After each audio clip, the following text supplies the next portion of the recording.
Good evening. I'd like to call the May 9th, 2024 meeting of the Greenville City Council to order. I'm Mayor P.J. Connolly. I'll be presiding over tonight's meeting. First, I'd like to call on Councilmember Scully for the invocation, followed by the Pledge of Allegiance.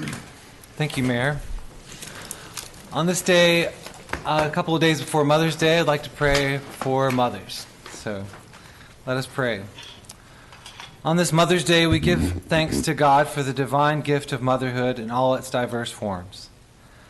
Let us pray for all the mothers among us today, for our own mothers, those living and those who have passed away, for the mothers who loved us and for those who fell short of loving us fully, for all who hope to be mothers someday, and for those whose hope to have children has been frustrated, for all mothers who have lost children, for all women and men who have mothered in any other ways, those who have been our substitute mothers, and we who have done so for those in need, and for the earth that bore us and provides us with our sustenance.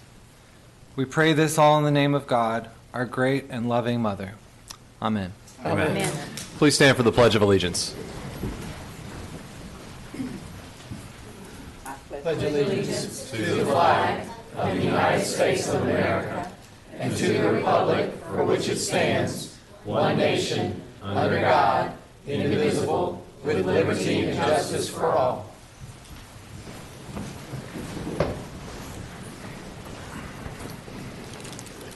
Madam Clerk, will you please call the roll? Yes, sir. Mayor Connolly. Here. Mayor Pro Tem Daniels. Present. Councilmember Foreman. Present. Councilmember Blackburn. Present. Councilmember Scully. Here. Councilmember Robinson. Here. Councilmember Willis. Here. All right, Mayor Connolly, you have a quorum. Thank you very much. We'll move on to the approval of tonight's agenda. Mr. Manager, any recommended changes? I have no recommended changes, Mayor. All right. The motion to approve. Move to approve. Second. All right. Add a closed session to be read and considered at the end of the meeting. So moved. To add the closed session. You go ahead.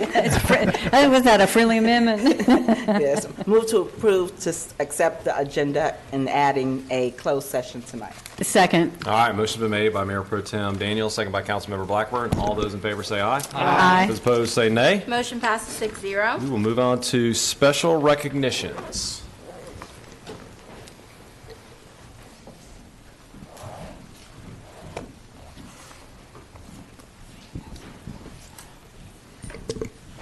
I'd like to ask Jerry Everette to come forward.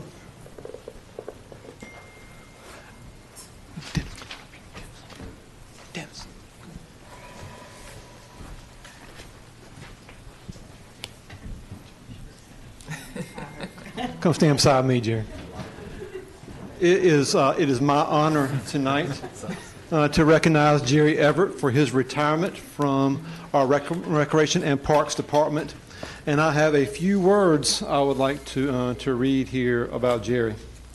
Jerry began his career with the City of Greenville in April of 2008 as a park maintenance technician in the Greenville Recreation and Parks Department. He worked in the landscaping division, primarily working on the ball field crew, with the ball field crew. Jerry was one of the hardest working individuals from the day he was hired to his last day with the city. He was always one of the first staff members to show up at the shop and would greet coworkers as they arrived with a smile on his face. He had many long days cutting grass, dragging ball fields, painting soccer fields, and helping to maintain the fields in good condition.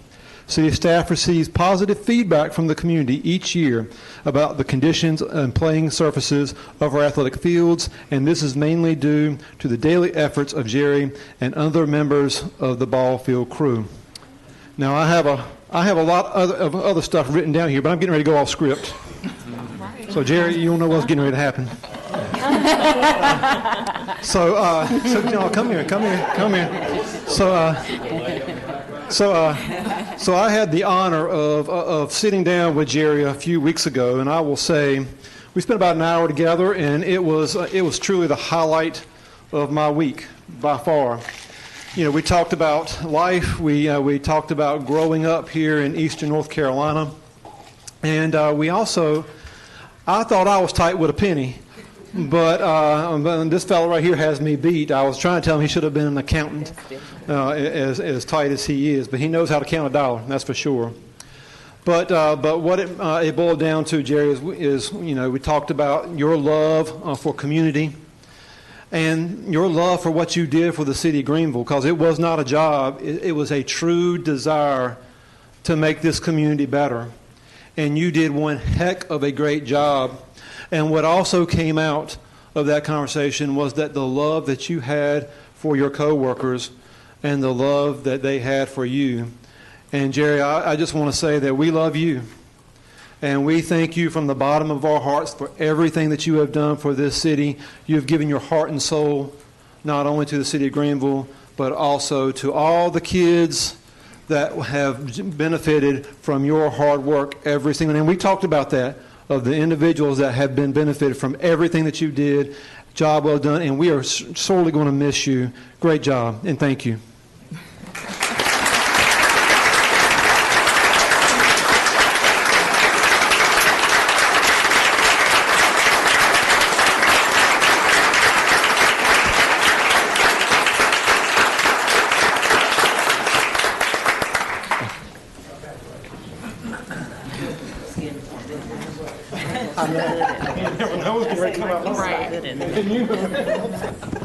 Hey, let's get Lisa Kirby up here. Uh-oh. Michael says he's going off script. You better watch out. Come on up, Lisa. So Lisa Kirby here, come here, Samson, is our Director of Engineering. And I'm going to get ready to make a bold statement, okay? What's the delay again? There is probably not an employee of the city of Greenville that has had a bigger impact on this city over the last 5 to 10 years than Lisa Kirby. And because if you look at the projects that her and her staff have managed, it is mind-blowing. From the Town Creek Culvert to all the increased pavement projects. And as a result of this council here increasing the amount of dollars, it's put a lot of work on you and your staff. But it's been great for the community. Stormwater, the $80 million worth of stormwater projects that will be funded in the next 10 years because of Lisa and her staff. And God bless her and her staff, the ability to go out and try to minimize the impact on the city of Greenville and Pitt County taxpayers by getting all these grants. I thought at one time we were going to have to tell you to stop. But I will say that you have one heck of a great staff and a hardworking staff, and it's only because of the leadership that you show day in and day out. And it's because of that leadership that you were asked to take part in the 2023 Municipal and County Administration course at the UNC School of Government, and that is a great honor. That is a significantly great honor. Individuals that enroll in this course learn the roles, rules, and operations of city and county government in North Carolina and become part of a broad network of local government peers. Partnerships and participation in this are required to better understand the functions of multiple specialized areas, such as governmental law, organization and management, finance and budgeting, employment law, planning and development regulations, municipal and county services. And I will say, beyond a shadow of a doubt, you have done extremely well in that course and completed that course, a great honor. But you have also represented the city of Greenville well across the state in everything you do. I just thank you not only for your graduation from the course, but also thank you for choosing to work here with the city of Greenville, because you're making a tremendous difference in our community. Thank you.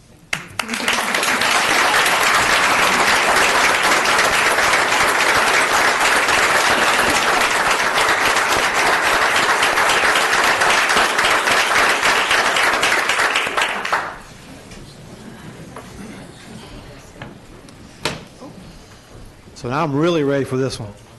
Let's ask Margot Clark and Jeremy Cleaton to come forward.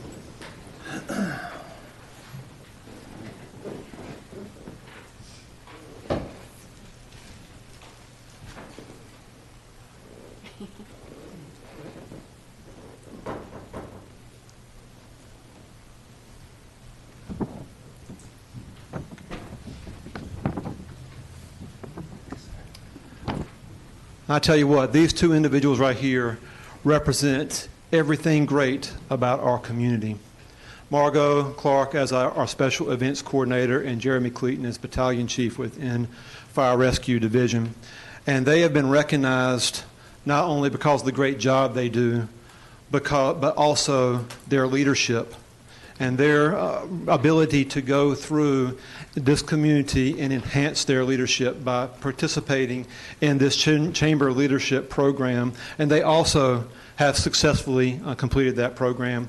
I was honored with the city manager's staff to go to the graduation the other day, and oh my gosh, it was incredible what y'all have done in this community. And tell you what, you're true leaders.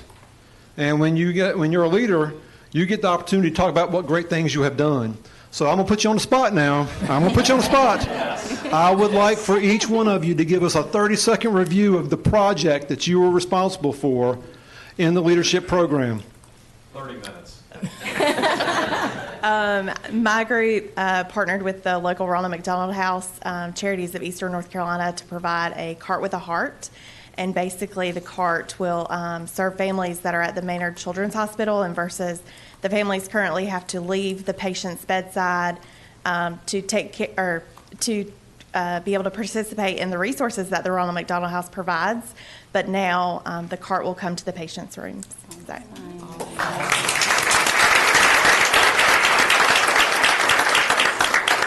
So our group, we worked with Recreation and Parks. We decided to try to enhance and make improvements working with their staff. We put out 15 trail markers on the Chris Smith mountain bike trail, so that way they're marked every 0.3 miles. So that way if there was an emergency, first responders with fire department, police department, recreation and park staff, hopefully it'll be able to help identify where the patient is or where the injured person is on the trail. And obviously, we're hoping to work through the fire department and with the recreation and parks to try to improve upon that, to continue to make Wildwood Park a success for everybody in the community.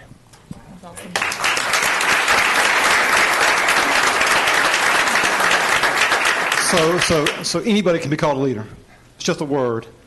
But true leadership is shown by your actions and the respect that you command from others that surround you. And I can say you're just not a word on a piece of paper. You are true leaders. And it is my honor to be able to work with each one of y'all on a daily basis. Y'all do just a tremendous job. And thank you again for choosing the city of Greenville to make better. Thank you.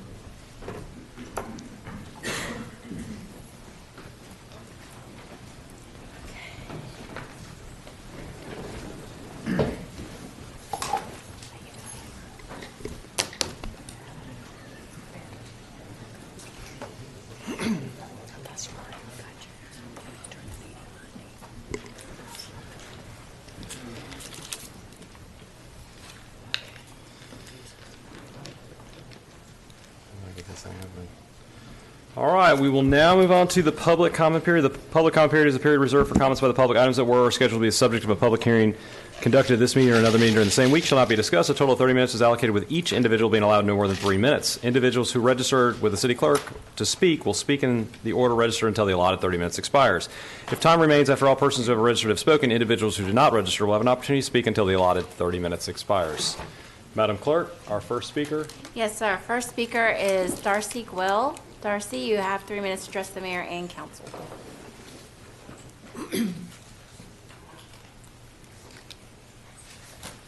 Hi, my name is Darcy Gwell, and I am a member of Down Home, North Carolina. We are a community organization dedicated to building multiracial and working class power here in Greenville. I am here to discuss the city's public transportation. Greenville has a significant service economy with employees earning minimum wage, often not employed full-time. They need reliable and affordable transportation. The Department of Public Works has proposed expanding bus hours during weekdays to a 14-hour schedule, as well as reintroducing Saturday hours. This new proposal also looks to reinstate paid bus fares. Down Home NC is here to support the reinstatement of pre-COVID bus hours to 14 hours on weekdays and reinstating Saturday hours. While it is great to see an expansion of bus hours, this is merely the city going back to an old schedule and not an improvement upon our bus system. We propose the following changes. We would like to see a full Saturday schedule that matches the 14-hour weekday schedule. This ensures greater accessibility for our buses and allows more possibilities for those who need them. Furthermore, we would like to see fares remain free because reinstating fees will make the bus unaffordable for those who need the bus service the most. We want the city of Greenville to commit to looking into IRA funds to ensure that we are taking steps toward a greener bus system. Greenville is the 12th largest city in North Carolina, and we deserve a bus system that reflects that and looks to serve the citizens the best it can. We think our proposal will get us on the right path to do just that. Thank you. Thank you. Thank Thank you you. very much. Madam Clerk, our next speaker. Okay. Next speaker is Sierra Isaac. Sierra, you have 3 minutes to address the mayor and council.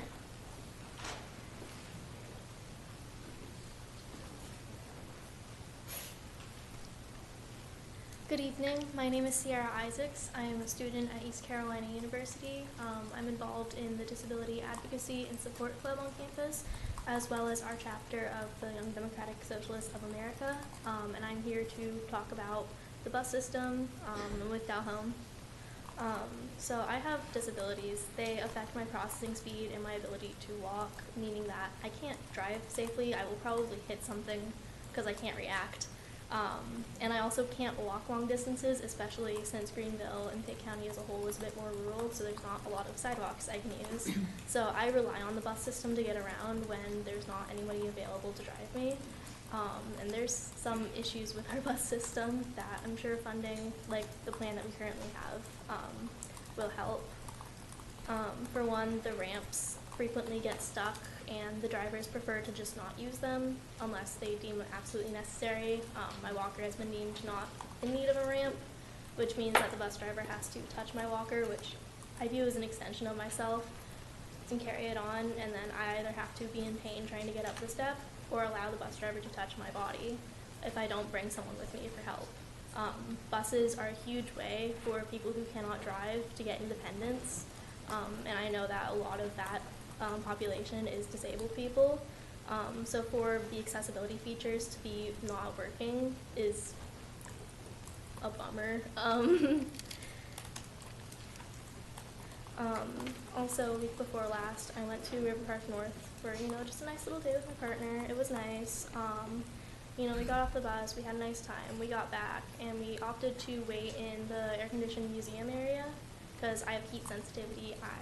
I'm a vampire. I'm not gonna do well out in the heat. I will pass out. And we left the museum 10 minutes before the bus was supposed to be there just to be safe. And we saw it fly past without stopping, which the buses stop every 80 minutes.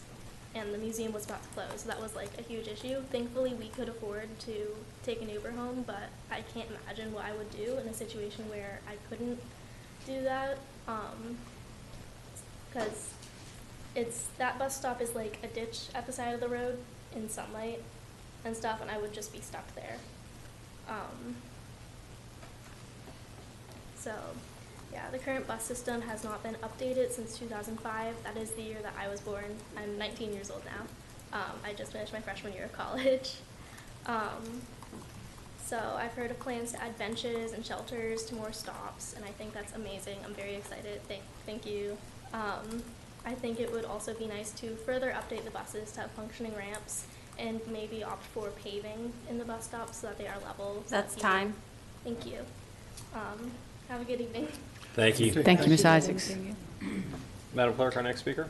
Yes, sir. Next speaker is Aiden Swiatkowski. You have 3 minutes to address the mayor and council.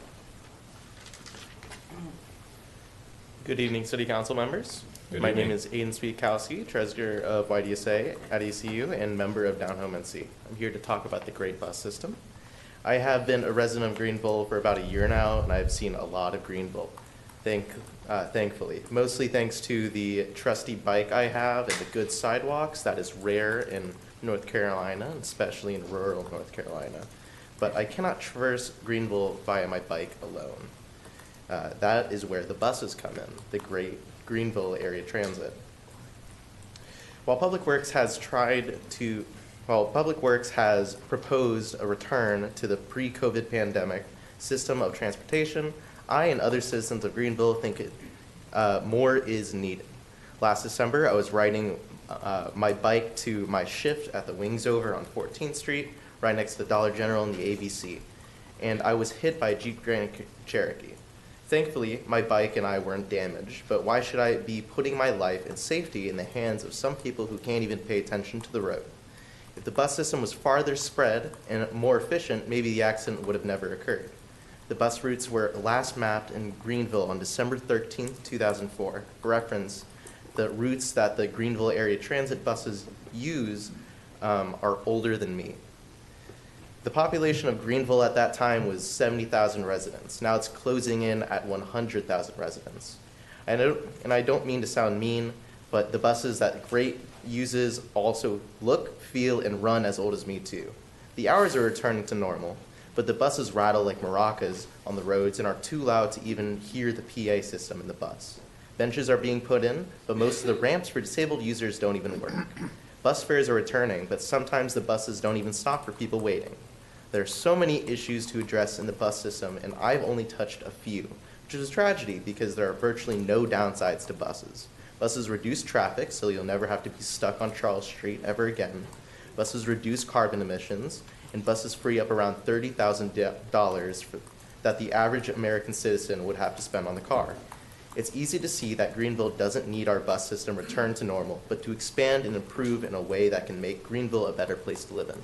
Thank you. Thank you, very Mr. much. Swiskowski.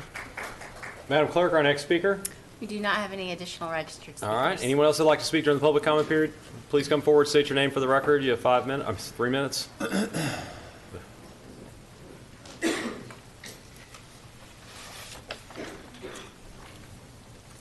Hello, my name is Malak. I was born here in Greenville and lived here for most of my life. I attended Wintergreen Elementary, South Central High School, and attended East Carolina University.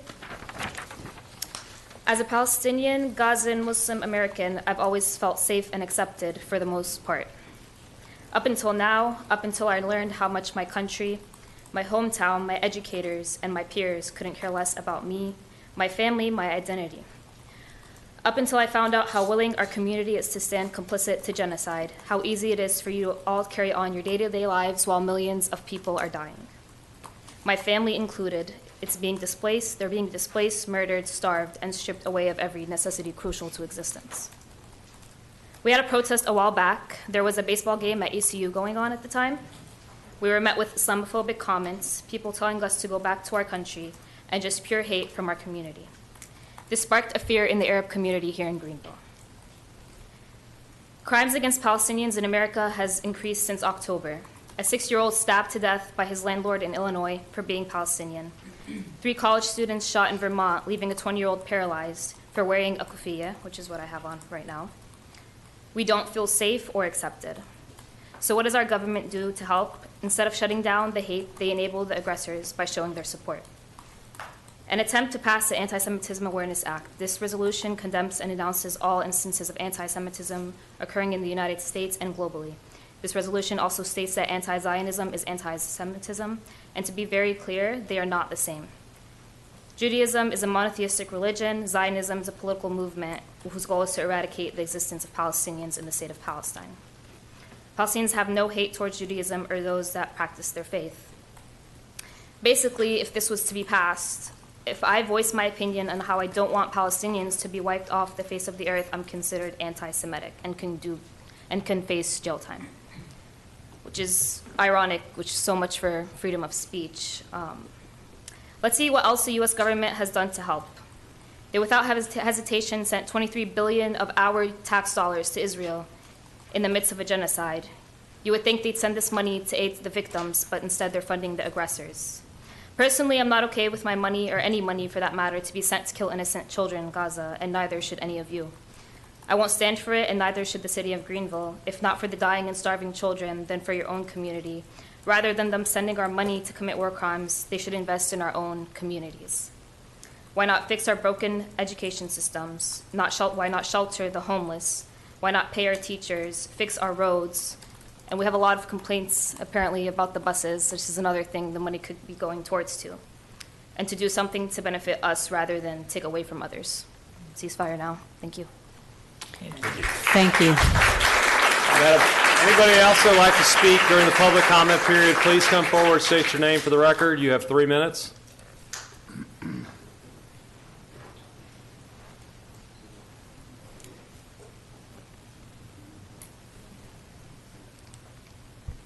Good evening, City Council. My name is Bayan Abulubde, and I'm a Greenville native, as well as an undergrad student studying public health with a concentration in environmental health science.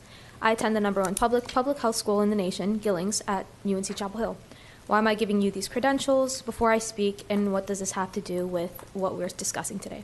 This is because of the public health crisis that is and has been the Gaza Strip for the past 75, almost 76 years now. Prior to October 7th, 96% of the water in the Strip was deemed unfit for human consumption by the World Health Organization. Furthermore, the small amount of water, hygiene, and sanitation facilities, which I will now refer to as wash facilities, leads to waterborne diseases to run rampant.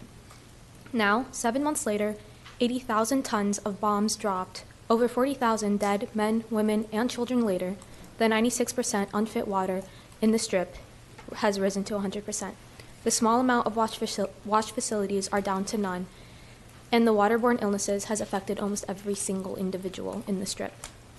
Waterborne illnesses such as cholera, dysentery, hepatitis A, and diarrhea, which alone has 345,000 cases recorded by the World Health Organization, more than 105,000 of them being children under 5, have all been killing our brothers and sisters in Gaza. Death due to dehydration, malnutrition from diarrhea, waterborne illnesses are becoming common, even though these causes of death are easily avoidable when foreign governments remove themselves from funding the destruction of the area that these people live in. The money that is being sent to Israel to drop these bombs and airstrikes into Gaza and creating such a public health and environmental catastrophe can rather be redirected to solve our own problems and our own environmental health issues, such as complaints of gasoline odors in Town Creek right here in Greenville, North Carolina, that have been documented since the 1980s and is yet to be solved. We are witnessing the effects of having no access to clean water for consumption or for sanitary use directly through non-traditional news sources because of the insane amount of propaganda and misinformation that is being portrayed by typical news sources. I want to leave you all with a final thought. A large percentage of students in this country are fighting for America's divestment from Israel, fighting for a ceasefire, and fighting for a free Palestine. And this number is only growing. Divest from Israel now and use that money to better our own community with solutions for issues that previous speakers have raised. Thank you, and free Palestine. Thank you, Ms. Alupta.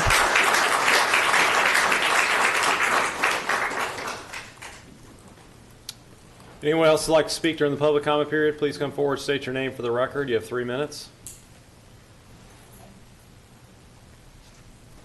Yeah, my name is Robert Garter. I live near the West Point Park that was put in several years ago.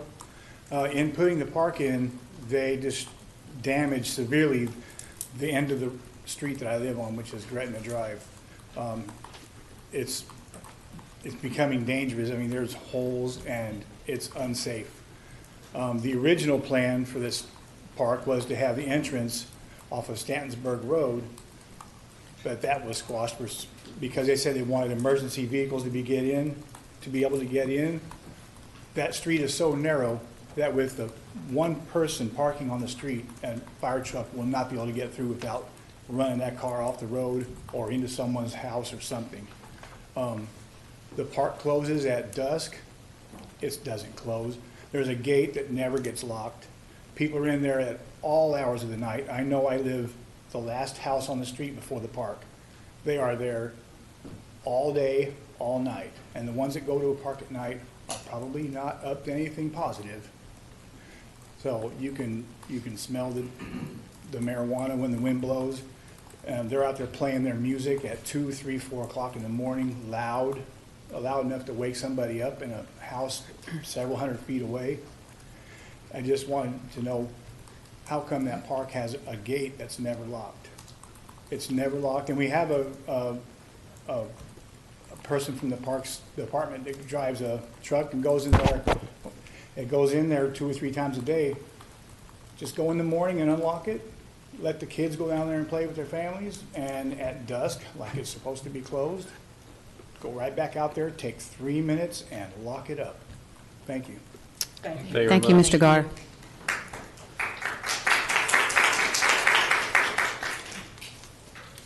Anyone else that'd like to speak during the public comment period, please come forward, state your name for the record. You have 3 minutes.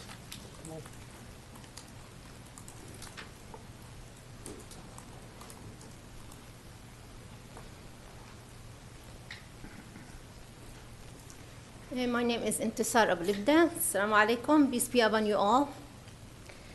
I stand before you today with a heavy heart, knowing that our government supports an ethnic cleansing and a genocide that is happening right now, folding in front of our eyes for the last 7 months.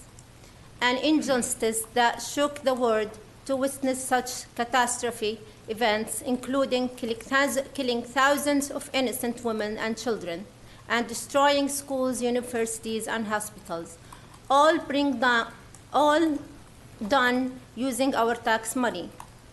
I also want you to know that I work as a teacher for children with autism who understand the difficulties that I and many teachers in my school face every day. Many of my fellow teachers had to work 2 jobs just to make it through their day-to-day lives.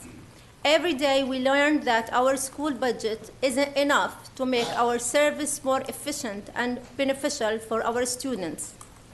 Many times teachers had, and I myself, one of them, had to buy supplies and provide food to our students, especially those who consider to be autistic.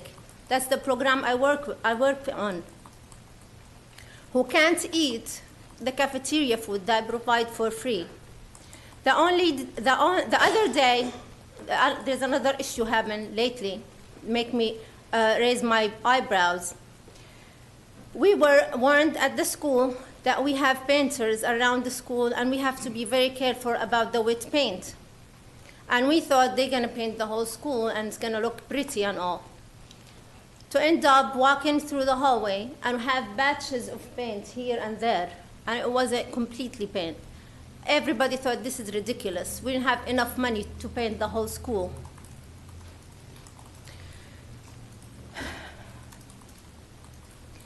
Knowing that the US is the most powerful country in this world, can't afford maintaining our own schools is something that makes my heart aches.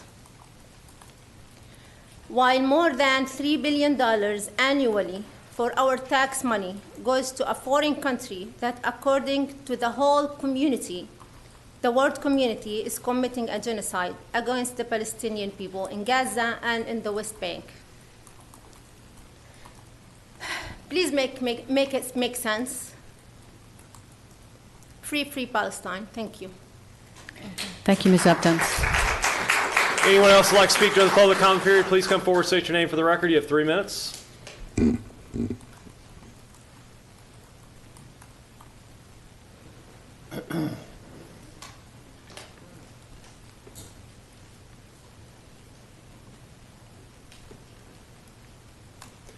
Seeing none, we'll close public comment period and move on to appointments. Madam Clerk? Yes, sir. First board is the Historic Preservation Commission. Councilmember Blackburn. I'm going to continue that while I get in touch with someone. Okay. Next is the Housing Authority. Mayor Connolly. Continue. Next is the Human Relations Council. Councilmember Willis. Madam Clerk, can you remind me, is it 1 appointment or 2? It is 1. It is 1. I'd like to nominate or appoint Miss Tina Barnes. Okay. You need a second. Oh. All right, motion been made by Councilmember Willis, second by Councilmember Robinson. All those in favor say aye. Aye. Those opposed say nay. Motion passes 6-0. Congratulations, Ms. Barnes. All right. Okay. Next is the Multimodal Transportation Commission. Councilmember Scully. Thank you. I need to continue that. Okay, sure thing. Next is the Recreation and Parks Commission. We've got these assigned to a few of you. First is Councilmember Scully. Almost there. Thank you. I need to continue that one also. Next is Mayor Pro Tem Daniels. I'd like to reappoint Mr. Darren White. Okay. Second. All right, motion been made by Mayor Pro Tem Daniels, second by Councilmember Blackburn. All those in favor say aye. Aye. Those opposed say nay. Motion passes 6-0. Congratulations, Darren White. All right, next we have Councilmember Robinson. It would be my great pleasure to renominate Deborah Shepherd to continue with the good work she's done for the Recreation and Parks Commission. Second. All right, motion's been made by Councilmember Robinson, second by Mayor Pro Tem Daniels. All those in favor say aye. Aye. Those opposed say nay. Motion passes 6-0. And finally, we have the Youth Council, Councilmember Willis. I'd like to continue with no appointments at this time. All right, Mayor Connolly, that concludes the appointments. Thank you very much. We'll now move on to new business, starting with public hearings. This is the policy of the public hearings adopted by the City Council. A petitioner or a representative of the petitioner and a leader of those in opposition will each have 10 minutes. Persons following them will have up to 3 minutes each, for a total of each side of no more than 30 minutes. Additionally, I want to remind those in attendance to extend the courtesy to persons speaking during the public hearing and to the City Council during discussions. Comments made by members of the public are to occur only during the public hearing as allowed by the mayor in accordance with the adopted policy of the City Council. There should be no interruptions of speakers or council members, including expressions of support or disagreements, verbally or by applause, as this is distracting and makes discussion difficult. We ask for your cooperation. Thank you. Mr. Manager, our first public hearing. Thank you, Mayor. Item number 5, ordinance to annex Bill Clark Homes of Greenville LLC, property involving 189.98 acres located along the northern right-of-way of Hudson's Crossroad and 2,600 plus or minus feet northeast of Mills Road. I'll call forward City Planner Chris Kelly for the presentation.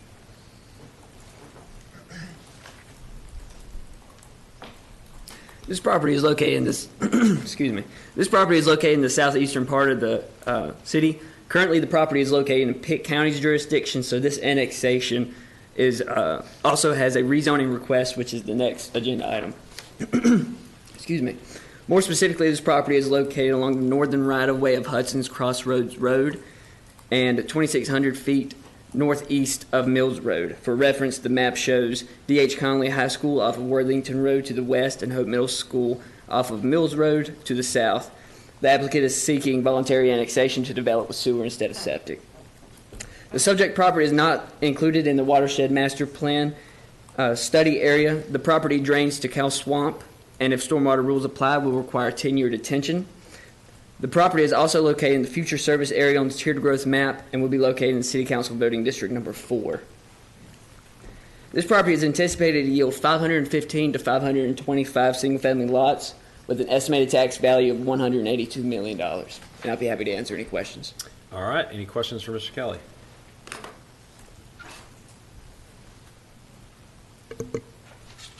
Seeing none, thank you very much. Public hearing is now open. Those who speak on behalf of the applicant may come forward. Please state your name for the record. The first person has 10 minutes. All others have 3 minutes. Good afternoon, Mr. Mayor, Council. Landon Weaver with Bill Clark Homes. This is a contiguous piece to the current city limits, and it is utilizing the new pump station that is being placed for surrounding properties. I think it's pretty typical, consistent with growth. And I think it's going to be a great project. Just here for any questions you may have. All right. Thank you. Any questions for Mr. Weaver? Councilmember Blackburn? I don't know whether this is more appropriate for our staff, and it certainly doesn't have any effect on the validity of the request, but it's showing on the map that it's owned by Weyerhaeuser? Yes. Okay. We are the applicant. They are the owner. We have their consent for me to represent this project. Okay, and this is for... Okay, that's it. Thank you. Okay, yes, ma'am. All right. Anyone else that would like to speak on behalf of the applicant may come forward. Please state your name for the record. You have 3 minutes.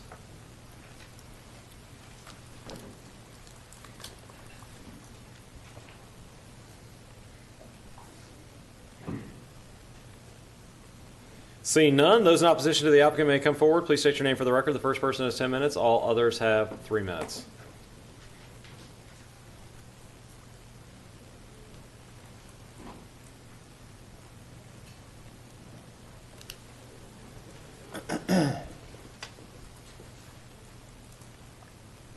Seeing none, the public hearing is now closed. Open for board discussion or motion. Motion to approve item number 5.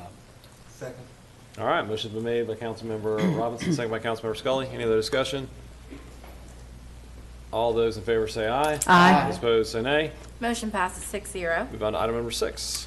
Thank you, Mayor. Item number 6, ordinance requested by Bill Clark Homes of Greenville LLC to rezone 187.6 acres located along the northern right-of-way of Hudson's Crossroads and 2,600 plus or minus feet northeast of Mills Road from RA Rural Agriculture, Pitt County's jurisdiction, to R9S Residential Single Family.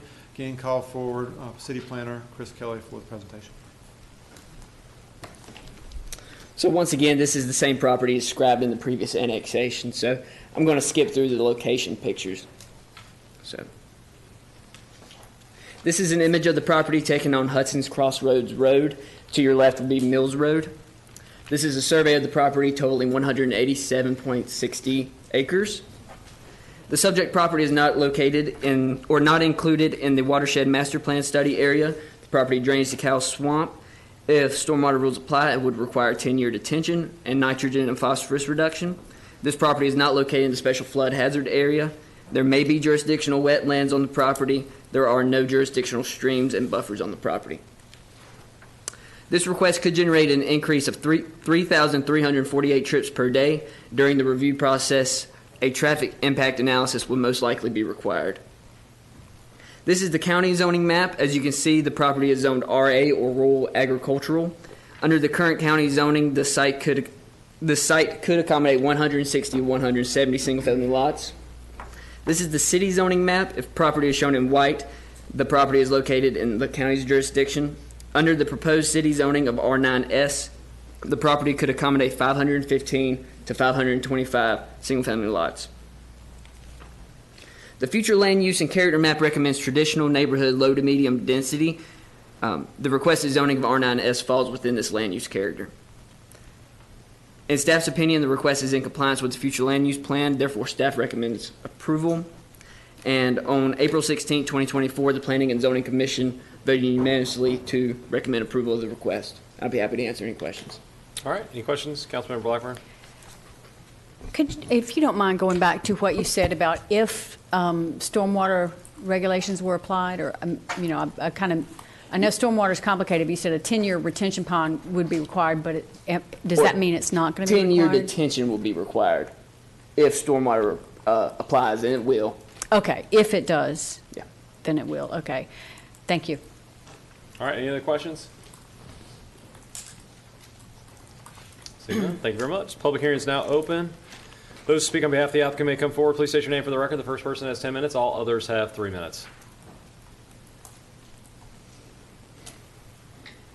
Hello again. So the R9S, it's Sir, our could you request please- is could you please consistent. state your name for the I'm record? sorry, Landon Weaver with Bill Clark Homes. Just kidding. Our property that we're trying to get zoned R9S is consistent with the neighboring properties that are adjacent. We're actually fixing to finish up a neighborhood, Sagewood, that's right around the corner. This is a good replacement for that. Arbor Hills as well. So it'll be that kind of housing is what we're anticipating. So it'll be all single family. We will follow all the TIA requirements with DOT and work closely with them for the improvements, and the stormwater will be, will perform all the stormwater requirements as well. Any questions? Councilmember Blackburn. This does not affect the validity of the zoning, but since there may be jurisdictional wetlands on the property, what are the plans to have the Corps come out and? Absolutely. They're actually coming out next Tuesday is when they're coming. We've already had a consultant on site. They've done the delineation. We've submitted all the data packages and everything to the Corps. So they'll be there. We'll have to follow all those requirements with the Corps. We've also done an endangered species study on the site as well. There's none there. So we've done our due diligence on all our protocols that we follow, and our phase 1 environmentals, all that good stuff. Yes, ma'am. Thank you. Yes, ma'am. All right, thank you very much. Anyone else like to speak on behalf of the applicant may come forward. Please state your name for the record. You have 3 minutes.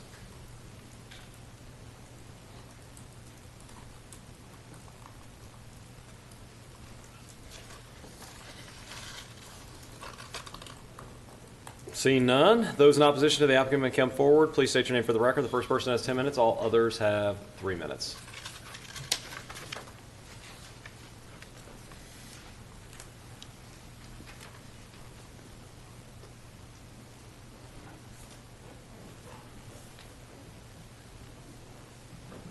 All right, seeing none, the public hearing is now closed. Open for board discussion or motion. Motion to approve item number 6. All right, motion's been made by Councilmember Robinson, second by Councilmember Scully. Any discussion? Yeah, just by virtue of discussion, this is a very large parcel, and as everyone knows, I'm very, very concerned about the growth in the eastern part of our community, and we don't have the infrastructure in place. A lot of times, parks, greenways, sidewalks. I know that with this development, there will be sidewalks that will be added, because I think that's a requirement of the city. So that's good news. I just continue to be concerned about wanting us to make sure that we keep up with all this development in the east. I know that Mr. Clark has done a lot of development on East 33. We would just want to make sure that folks who move to these areas have the infrastructure they need. Okay. Any other discussion? All those in favor say aye. Aye. Those opposed say nay. Motion passes 6-0. Oh, we've got item number 7. Thank you, Mayor. Item number 7, ordinance requested by Hunter and Brett Hannaford to rezone 42.31 acres located along the eastern right-of-way of Dickinson Avenue Extension and 475 plus or minus feet south of Danzy Road from RA20 residential agriculture to R6S residential single family. Again, call forward City Planner Chris Kelly for the presentation. This property is located in the southwest quadrant of the city. More specifically, the property is located along the eastern right-of-way of Dickinson Avenue Extension, southwest of Arlington Boulevard. This is an image of the property taken on Dickinson Avenue Extension. Arlington Boulevard would be to your left. This is a survey of the property totaling 42.31 acres. The property drains the Greens Mill Run watershed, and if stormwater rules apply, it would require 25-year detention, nitrogen, and phosphorus reduction. The property is not located in the special flood hazard area. No jurisdictional wetlands exist on the property. There may be jurisdictional streams and buffers on the property. This request could generate a net increase of 613 trips per day on Dickinson Avenue. Under the current zoning of RA20, the site could accommodate 115 to 125 single-family lots. Under the proposed zoning of R6S, the site could accommodate 180 to 190 single-family lots. The requested zoning is for single-family residential. The future land use and character map recommends traditional neighborhood medium to high density at the subject property. In staff's opinion, the request is in compliance with the future land use plan and character map. Therefore, staff recommends approval. And I'll be happy to answer. On April 16th, the Planning and Zoning Commission voted unanimously to recommend approval of the request. And I'll be happy to answer any questions. Thank you very much. Any questions? I have a question. The number of trips you said was 600 and some odd additional trips per day Yes, ma'am. 613. on Dickinson Avenue? Yes, ma'am. Okay. Are you thinking about it being 2 lanes? Yeah. I have a question. Was there any concerns initiated by any of the citizens in the surrounding neighborhoods? I think I got a call before planning and zoning, but I haven't heard back. An adjoining property owner called. But he mostly wanted some more information on it. Okay. Thank you. All right, any other questions? Thank you very much. Public hearing is now open. Those who speak on behalf of the applicant may come forward. Please state your name for the record. First person has 10 minutes. All others have 3 minutes.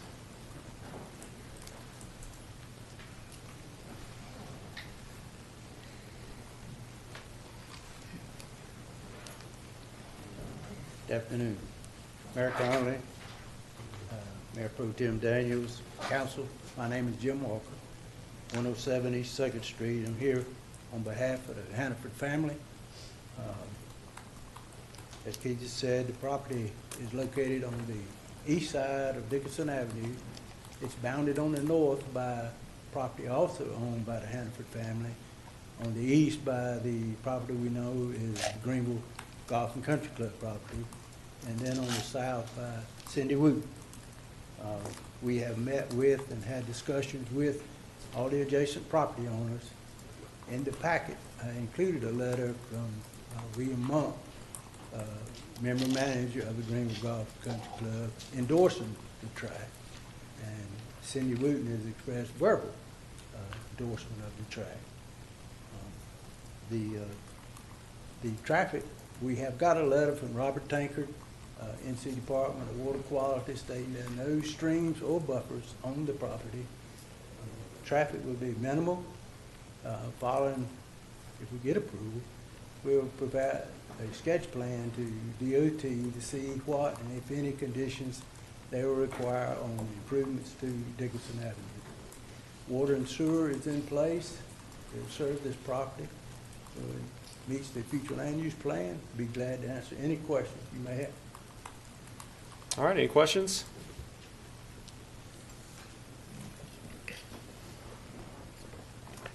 Thank you very much. Members of the Hannaford family are here also if you have any questions as to their intent. Thank you. Thank you. Thank you. Anyone else that'd like to speak on behalf of the applicant may come forward. Please state your name for the record. You have 3 minutes.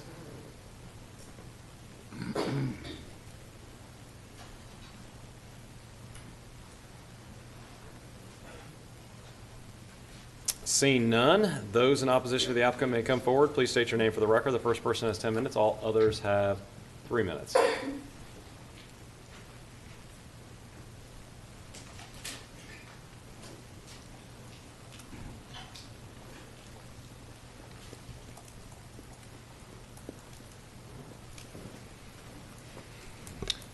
Seeing none, the public hearing is now closed. Open for a board discussion or motion. Motion to approve item number 7. Second.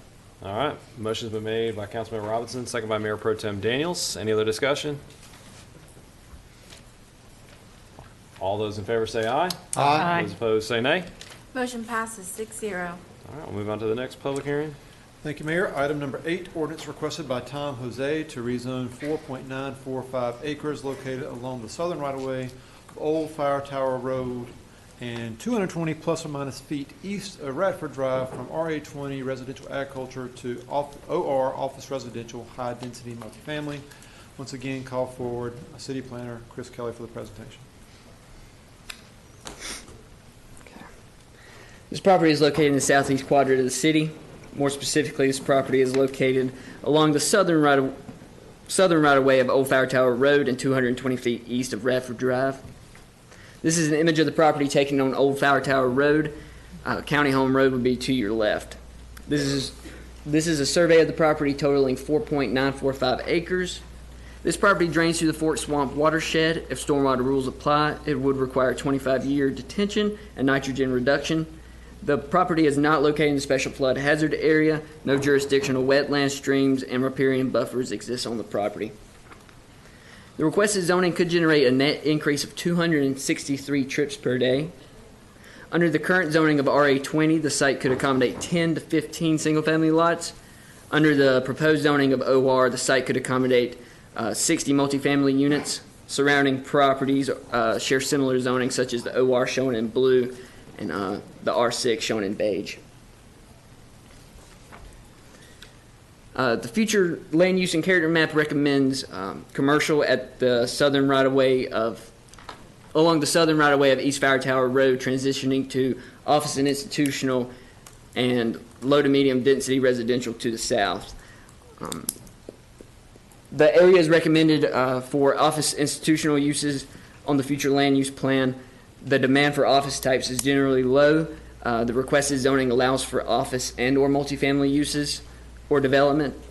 In staff's opinion, in this instance, the requested zoning is in general compliance with the future land use and character map. Therefore, staff recommends approval. On April 16, 2024, the Planning and Zoning Commission voted unanimously to recommend approval of the request. And just to make sure you all are aware, a letter of opposition was submitted by an adjoining property owner. This letter is in the final attachment in your agenda packet, and I'll be happy to answer any questions. All right, any questions for Ms. Kelly? Councilmember Blackburn? Yes. I understand the land use plan, this is consistent with the comprehensive land use plan. Yes, ma'am, generally. And in general, for the O&I, it doesn't distinguish between office use and multifamily. Is that correct? In terms of compatibility? In other words, if I understood correctly, office use is, with the O&I, the office use can go here, but you could also have a multifamily. With the OR zoning district. With the OR. With the OR, office residential zoning. Which would, that zoning would also fit in within this. O&I, yes, ma'am. So you could get an O and R within the O&I. What I'm getting at is it's just some concerns by people who live around this area with the growth there. And there's also some concern about, again, going back to infrastructure. Old Fire Tower is very small. It's a very small road. You put a multifamily there, and then you're going to shoot out onto Fire Tower, which, bless his heart, no matter how much we expand Fire Tower, it's just always kind of a mess. And I'm thinking about that specific area. In other words, let me just cut to the chase. If the highest density of use went there, what kind of effect would this have on that intersection and on that area in terms of traffic, in terms of building density, in terms of nearby property owners? Can you speak to that? I know that's a very broad question, but... In terms of traffic, I'll have to call up Stacy Pickford from engineering. She can address that, but in terms of affecting other properties, no, ma'am, I can't. Thank you. As far as traffic, that's what we do is worst case scenario. So that was the increase of, I believe, 263 additional trips based on the current zoning. A current zoning. So if a multifamily that's what we apartments went used, there. was multifamily. Okay, and that was 263 additional trips per day. Okay. Thank you, You're Stacy. welcome. Thank you, that's it. All right, any other questions?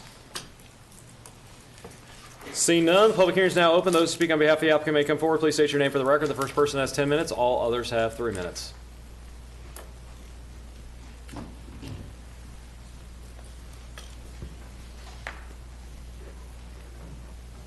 Good evening, Mr. Mayor, members of the council. My name is Scott Anderson, and I'm here tonight on behalf of Mr. Jose, the applicant. As Mr. Kelly stated, we do believe that this request is in conformance with the land use plan.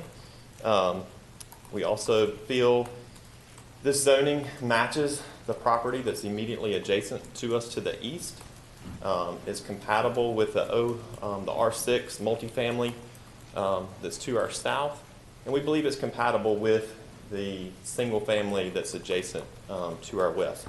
Upon development of this property, appropriate landscape buffers will be required to separate our property from the existing single-family residences. And to elaborate a little bit on the traffic, as was in your packet and as Ms. Pickford presented to you, it's an additional 263 trips. When you split that in the various ways going in and out, and you look at County Home Road, which is probably the second busiest road at that intersection, it's less than a 1% increase over the existing traffic on County Home Road. So based on traffic counts and studies, it's a very minimal impact to the existing roadways. I'll be happy to answer any questions or elaborate if I can. All right, any questions? Thank you very much. Thank you. Anyone else that'd like to speak on behalf of the applicant may come forward. Please state your name for the record. You have 3 minutes.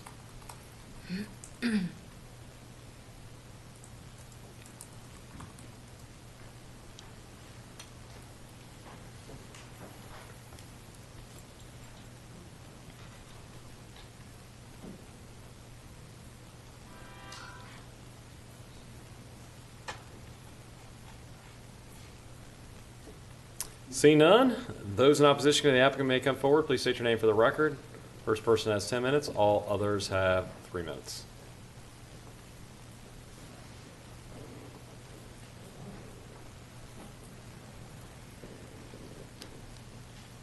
Hello.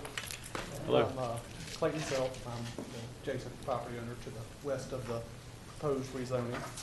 I'm sure everybody's had a chance to see my letter, so don't really have much to add to that. A lot of the things that the rezoning handbook addressed, the conformance with the comprehensive plan was one of the major ones, but there was 4 other: traffic and safety, public safety, which would go hand in hand, and then compatibility with the existing uses, which, given that all the other surrounding areas are purely residential, there is to the east, a OR zoned, but it's woodland, dense woodland, and not currently being used as anything other than woodland right now. Do not find it to be very compatible with OR, because that would allow for a lot of non-residential uses, which the surrounding areas are not zoned for. So the existing and the current use is residential, and the future use, because of the zoning and the surrounding areas, is also residential, allowing for non-residential uses I find to be potentially and in the future incompatible, if not already right now. And well, I don't really have anything else to add. I do have a question, though, about the traffic. I don't know if I can ask questions, but the traffic study. If you want to ask it, then we can get it answered after we finish the public hearing. Yeah. As far as like the 1% increase, I was wondering if there's already a limit or capacity on the roads that are being served. I think I brought up in my letter that there's been a 16% increase on Fire Tower Road immediately before that intersection, and then a 20% increase on County Home Road. If you've been to Wintergreen Elementary, during certain times of the day, that they have to have crossing guards, police officers. It's a very haphazard area as it is, and that's after the fact that there's no advanced intersections, at either end of the road.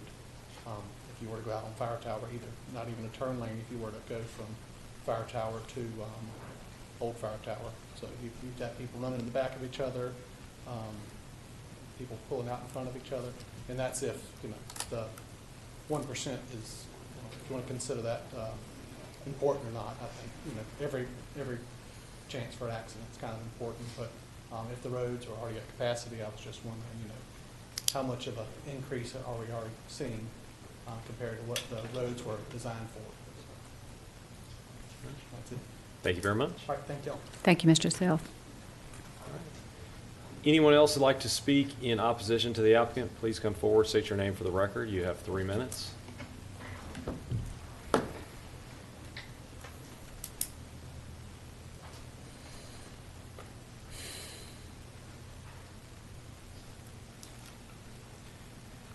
Seeing none, the public hearing is now closed. Do we have someone from staff that can answer that question?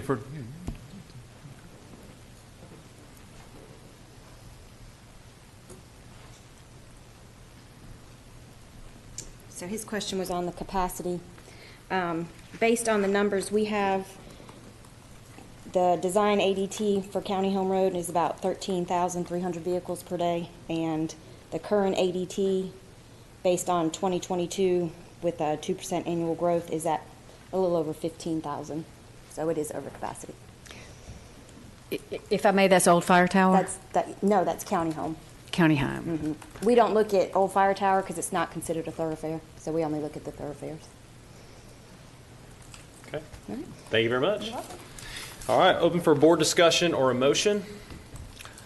I have serious concerns about the expanded growth that allowing this would create. I appreciate Mr.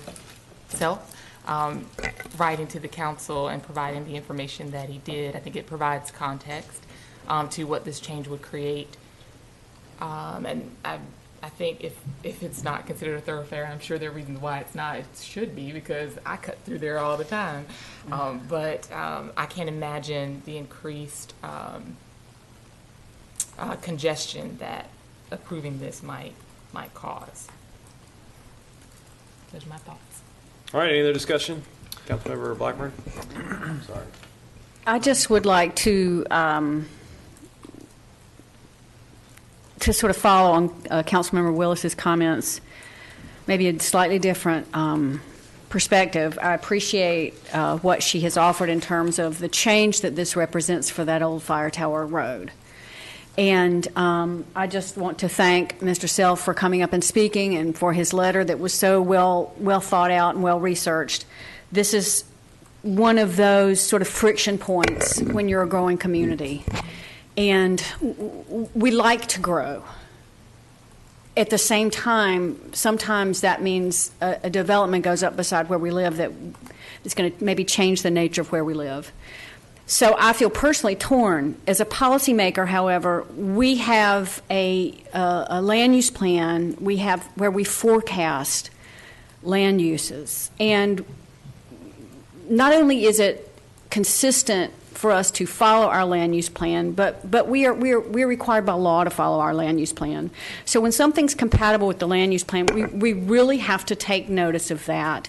And so while I may have concerns about growth beside a residential area and all that it may entail if this rezoning is approved, I know that as a policymaker, we are required to act in predictable ways, and we're required to follow our land use plan as much as possible. And so that kind of accounts for my own feeling of being divided on this, but also feeling that since this is in line with our land use plan and it is consistent with what we have sort of forecast for that area, that it's something that is consistent.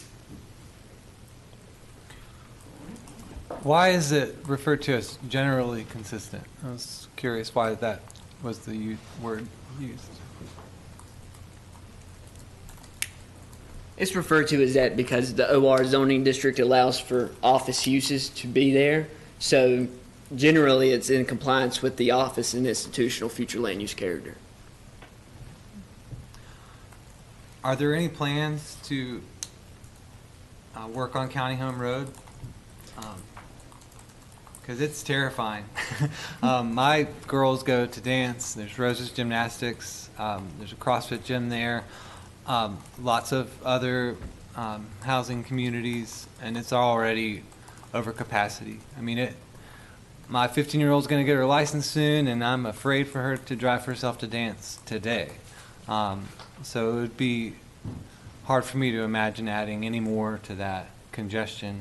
And like Mr. Self said, there's no infrastructure on Fire Tower or on County Home for people to turn in safely or exit safely. So that would be, I would hesitate.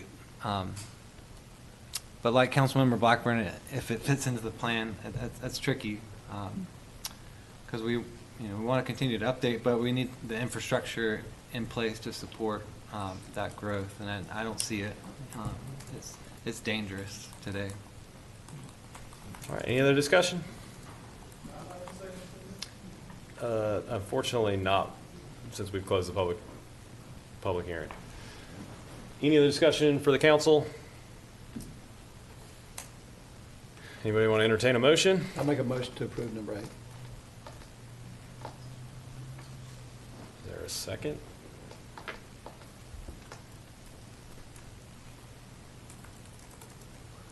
All right. Well, I will second it, but it sounds like the votes aren't there. So just to get a motion on the floor, I'll second it. We'll find out shortly. Motion's been made by Councilmember Robinson, second by Councilmember Blackburn. Mm-hmm. All right. Since we might have some apprehension of which way we're going, all those in favor, raise your hand. All those opposed, raise your hand.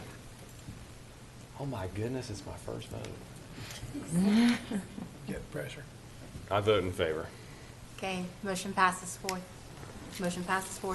right. All right, we'll move on to the next public hearing.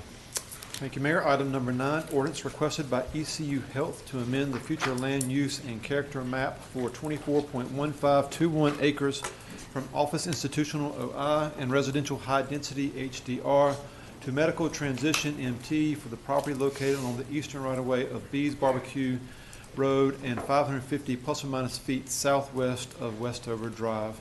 Again, call forward City Planner Chris Kelly for the presentation.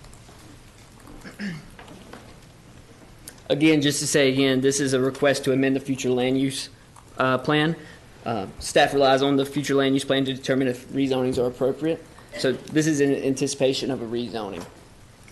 The property is located in the northwest quadrant of the city. More specifically, this property is located along the eastern right-of-way of Bees Barbecue Road between West 5th Street and McGregor Downs Road. This is an image of the property taken on Bees Barbecue Road. To your left will be West 5th Street. This request could generate a net increase of 1,887 trips per day. Due to the number of trips, a traffic impact analysis will most likely be required. This property is currently zoned R6. The future land use and character map recommends office and institutional, with a small portion being HDR or residential high density at the subject property. The property could potentially yield 75,000 square feet of professional office currently. The request tonight is to change the plan from office and institutional and high-density residential to medical transition, or MT. The medical transition character is meant to offer a mix of related medical and institutional uses that service the medical core, which is shown with MC to the east of the map. Under the medical transition, this request could yield 75,000 square feet of medical office. When the Horizons plan was last updated in 2016, a committee was established. There were the 8 guiding principles the committee used with looking at the future land use plan. In staff's opinion, the request for MT in this area is keeping with sustainable development practices. Staff recommends approval. On April 16, 2024, the Planning and Zoning Commission voted unanimously to recommend approval of this request. And I'll be happy to answer any questions. Any questions for Mr. Kelly? Councilmember Blackburn. Thank you very much for that. Can you go back to the map? I cannot get oriented. Where is the Walmart? It's across the street. Walmart? Yeah, it's across the highway. Yeah, it's way in here. Okay, it's down in here. Okay, I'm just oriented differently than I'm used to seeing it. Okay, so with the I'm interested in kind of characterizing the differences between a medical transitional and an O&I with the HDR, the high density component. Simply, what are the key differences here? So with the MT, the character medical transition, I think we're looking for more of a medical office instead of a professional office. If I'm understanding your question correctly. That is my question, yes. Professional office such as a lawyer's office or anything like that, but medical office more of like a clinic, something along those lines. And it does have this component, or it previously had a component where it could have had multifamily, for instance. Mm-hmm. And that component goes away with this request. Is that right? Yes, ma'am. Okay. Thank you. No problem. All right, any other questions? Thank you very much. Public hearing is now open. Those speaking on behalf of the applicant may come forward. Please state your name for the record. The first person has 10 minutes. All others have 3 minutes.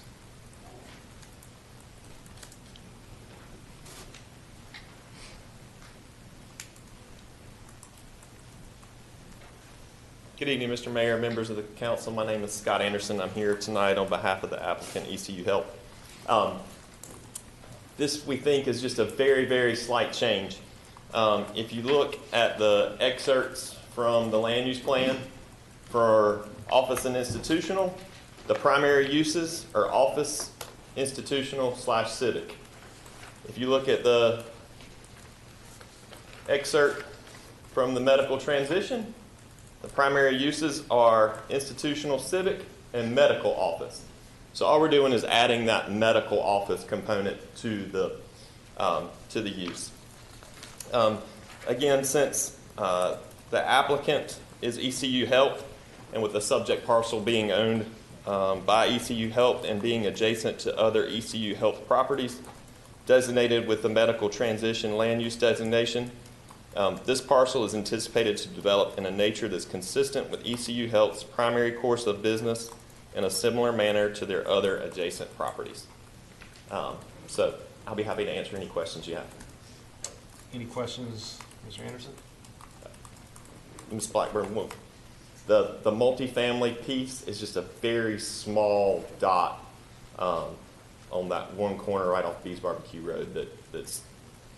It would not be ever, I don't think, zoned high density residential because of the parcel line. So that it kind of straddled a parcel line with that old zoning. So. Thank you. All right, any other questions?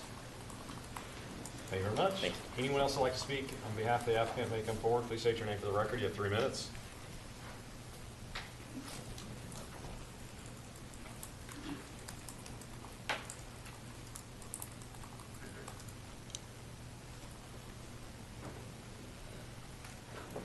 Seeing none, those speak on behalf of or in opposition to the applicant may come forward. Please state your name for the record. The first person has 10 minutes. All others have 3 minutes.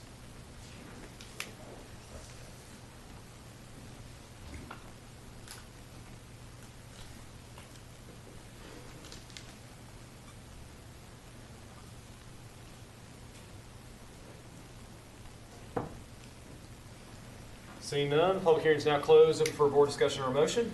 Motion to approve. Second. All right, motion's been made by Councilmember Blackburn, second by Mayor Pro Tem Daniels. Any other discussion?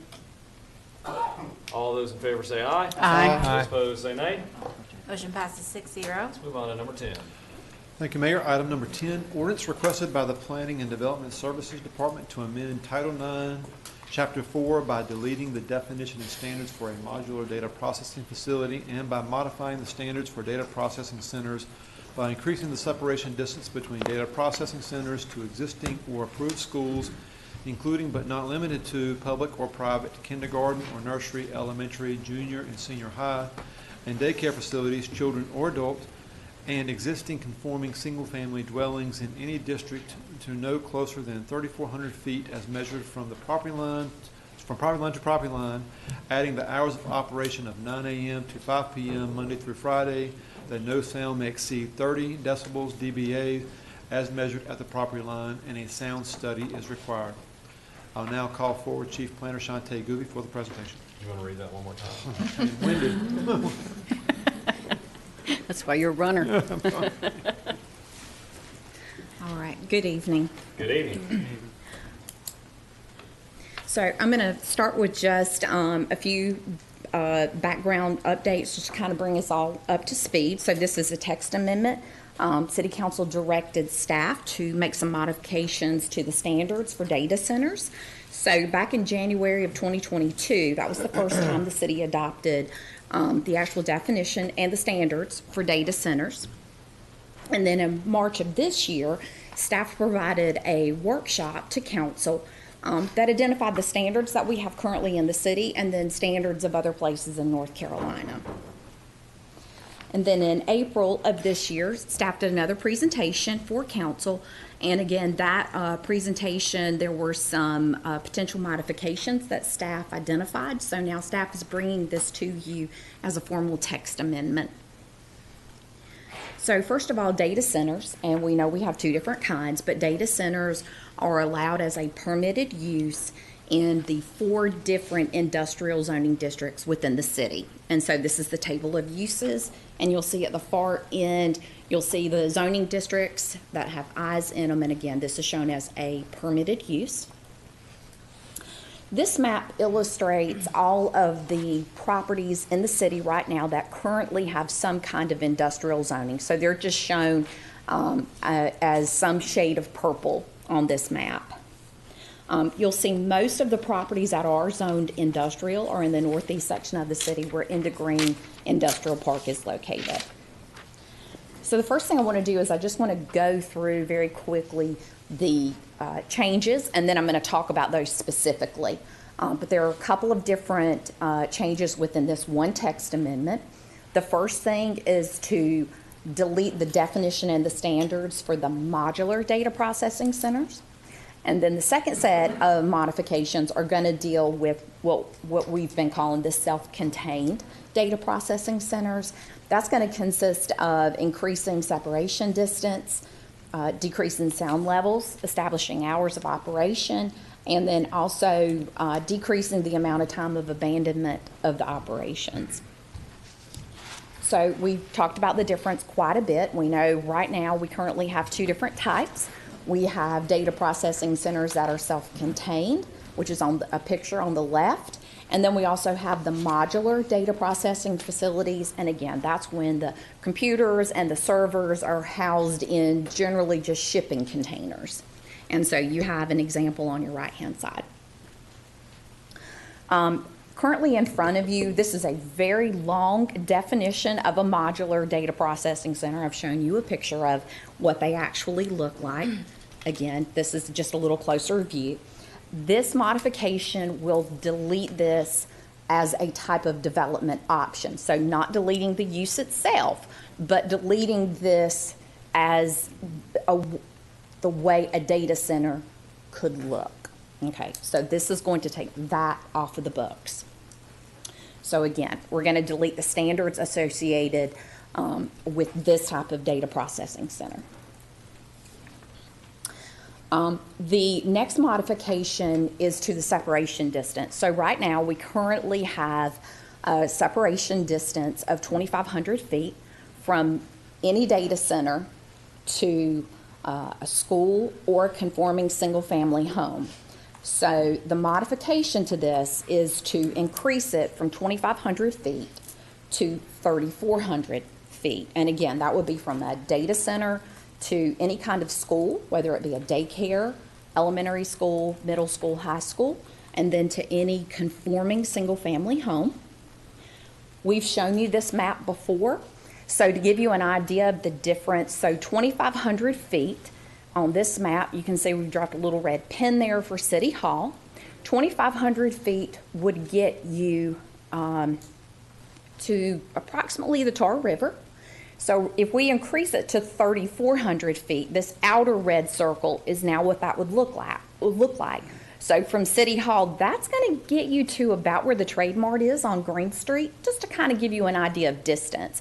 So we're going from about a half of a mile to about 6/10 of a mile. Another modification that we've talked extensively about sound. Right now, we have two sound standards. We have a sound standard that says sound cannot exceed 65 dBA. And again, we've talked about that. That's conversational about what we're having now at the property line. And that would be when a data center abuts property that is zoned anything but industrial. And then the second standard we have is the sound cannot exceed 75 dBA when a data center abuts other industrial property. So this modification that we have tonight is going to be one standard. It'll be 30 dBA. 30 dBA is a whisper. Okay, so that hopefully is where we're trying to line this up, and that would be at the property line, and it would be regardless of what the adjoining property is zoned. Currently, our standards say that a sound study would be required at the discretion of the Planning and Development Services Director. This modification will require a sound study from the very beginning.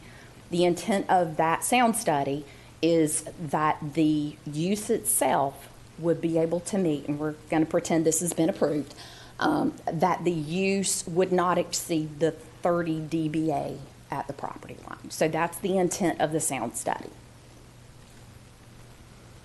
Currently, right now, we have no time restrictions on the use. So the proposed language would say that data can only be processed between 9 to 5, Monday through Friday. And then this last one, this is very wordy, but what this essentially says is that if a data center ceases operation for 365 days, 1 year, that the city would consider it abandoned. So what we've done with this amendment is we've just cut that in half. So instead of 365 days, we've cut it to 180, essentially 6 months. Okay. So in staff's opinion, this request is in compliance with the Horizons Plan. Again, this goes back to policy 4.3.1. Modernize and diversify the local economy, support the growth of a variety of employment opportunities and businesses that diversify Greenville's economy and provide workers with a range of skill sets and training, and encourage business growth within the incorporated areas to expand and diversify Greenville's tax base. Staff does recommend approval. And at the April 16th, 2024 Planning and Zoning Commission, the commission unanimously voted to recommend approval of this request.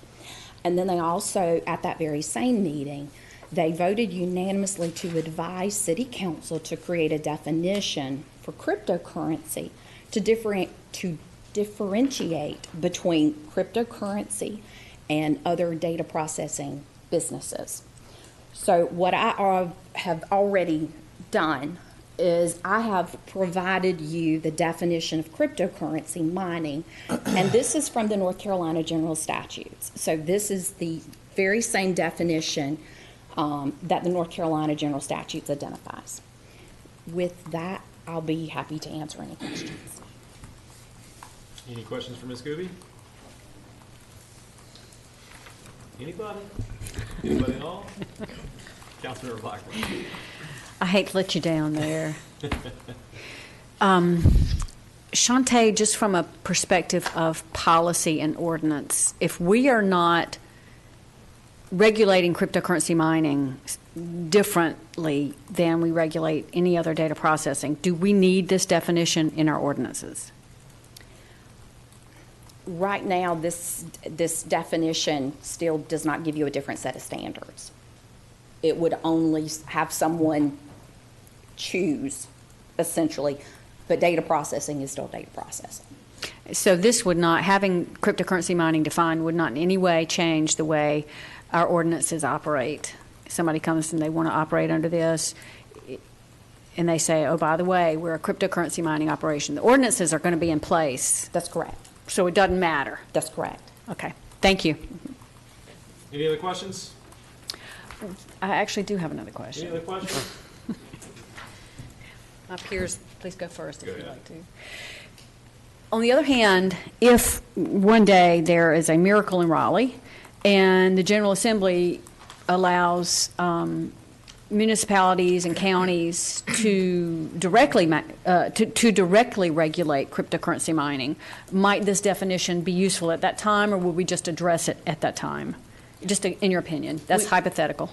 We would address it at the time that would ever come to fruition. However, that still does not exempt us from creating standards that would still affect a de facto or a constructive ban if you were still wanting to separate out those uses. We would still be beholden to that. In other words, we would address all elements of it at that time, including a definition, including the regulations that may or may not be imposed. I mean, this is all hypothetical. So. That's correct. Okay, thank you. All right, any other questions?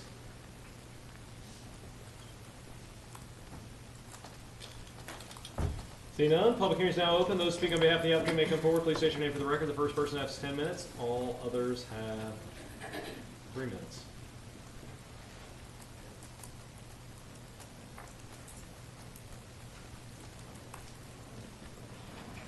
Why not, right?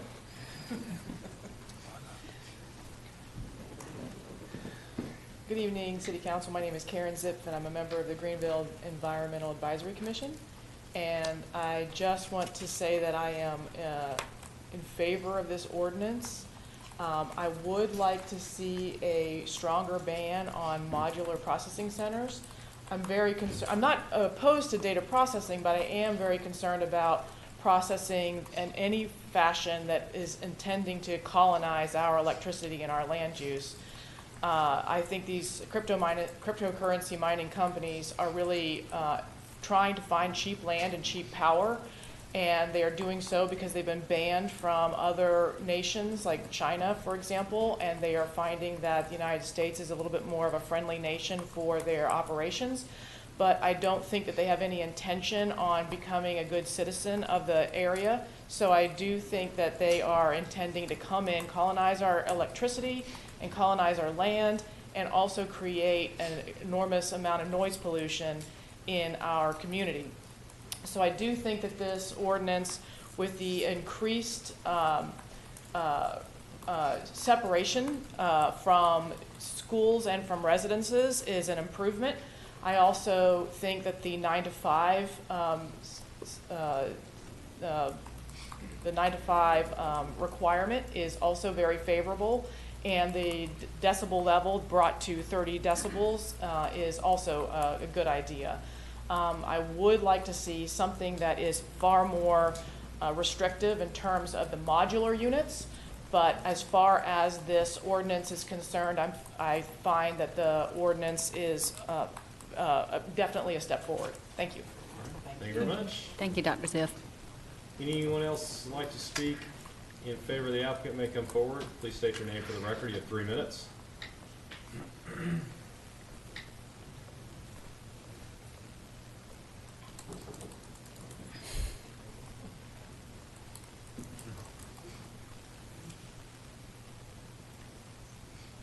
All right, seeing none, we'll move on to those in opposition to the applicant. They may come forward. You got one.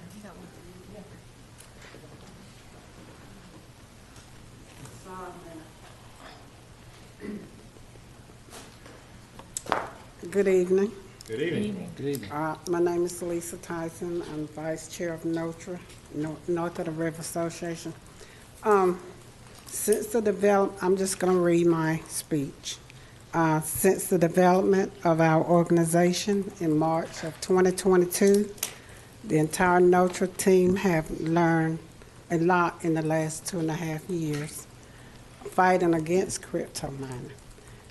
We have learned that the voice of the people is ignored on occasion. We have learned that we have to subscribe to the city and county agendas for council, commission, and planning and zoning meetings.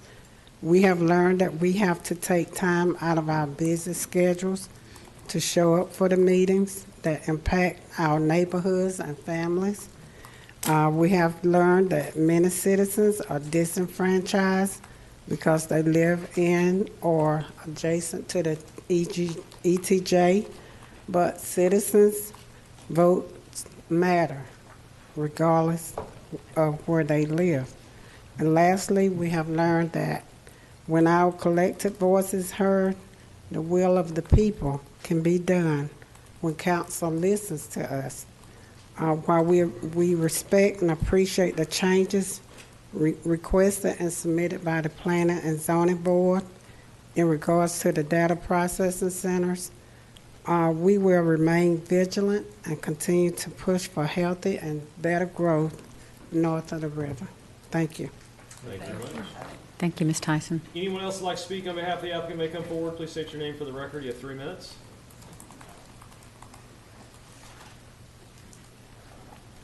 Good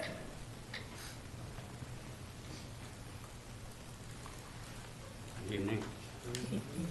So my name is Don Cavallini. I'm the co-chair of the Coalition Against Racism in Pitt County. We, the residents of Greenville, should not have had to speak to this issue, this cryptocurrency ordinance proposed by the city's Planning and Development Services Department.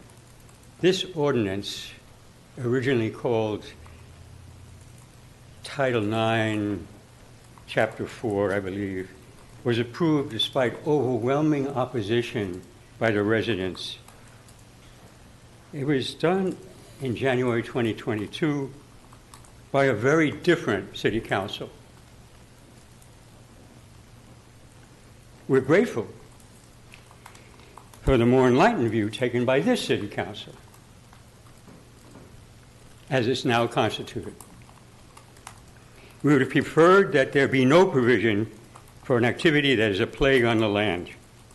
When the zoning designation was passed in 2022, it was the Eastern North Carolina Alliance, together with the Greenville Utilities Commission, which conspired, and I use that word carefully, to specifically allow Compute North to locate within the city limits, regardless of its likely monstrous consequences to communities already disproportionately impacted by limits on their basic amenities.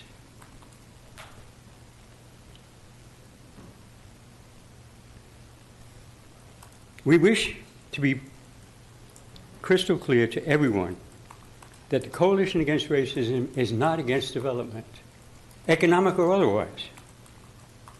We support job growth, especially if those jobs are likely to go to Pitt County residents and would provide a living wage. We are also not against companies who need to process data to accomplish their production goals. We are against the noise pollution generated by the huge number of industrial-sized fans which are needed to cool the supercomputers needed to develop cryptocurrency, whether it be Bitcoin or any other brand. We are against the use of excessive amounts of power, which is still mostly derived from climate-changing fossil fuels. Even though we would prefer no provision for these monstrosities, we realize the changes now proposed would make it highly unlikely, if not impossible, for these kind of monstrosities to locate within the boundaries of the city of Greenville. We therefore thank the City Council for finally listening and addressing our needs, our pleas for relief. That's time. Thank you. Thank you, Mr. Cavallini. Anyone else would like to speak in favor of the applicant, please come forward, state your name for the record. You have 3 minutes.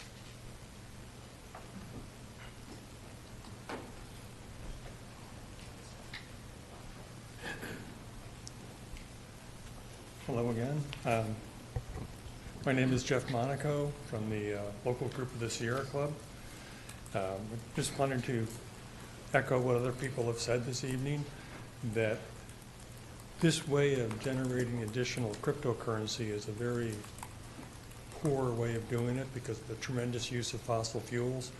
But that being said, I very much appreciate what the council has done to put some limitations in place to reduce the human problems of systems such as this. The Sierra Club has worked in other parts of North Carolina where these crypto company or mining operations have tried to get in or have gotten in, have worked to reduce the impact or even get them back out because the residents find them to be very bad. They are not good neighbors. So the Sierra Club is very much in favor of this change in order to put some restrictions in.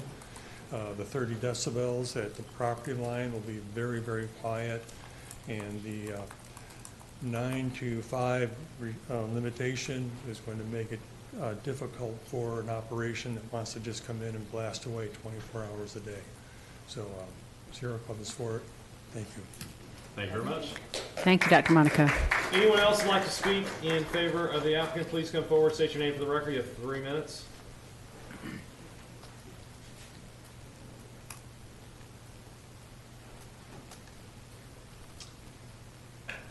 Seeing none, those in opposition to the applicant may come forward. Please state your name for the record. The first person has 10 minutes. All others have 3 minutes.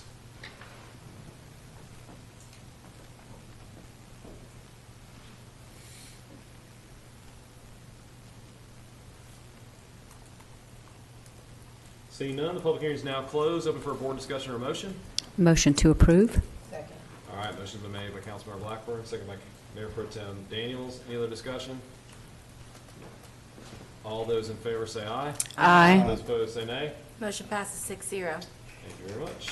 We'll move on to our next public hearing, item number 11. May I add one? We'll move on to the next one. Land the plane and move on. Yeah.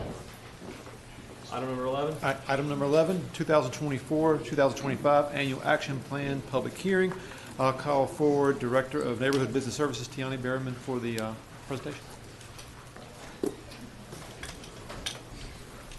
Hey, no offense, the whole audience is leaving though. I thought they were here for me. I thought the whole time they were here for you. All right, well, this in a lot of ways will be a recap. We are looking at the, conducting the public hearing for the 2024-2025 Annual Action Plan. As you all are now very familiar, the Annual Action Plan takes 1 year out of the 5-year consolidated plan to direct our resources and our focus for the fiscal year.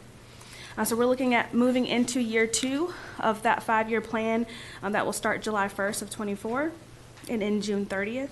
We're looking at directing resources for both the Community Development Block Grant, or CDBG, and the Home Investment Partnership Program.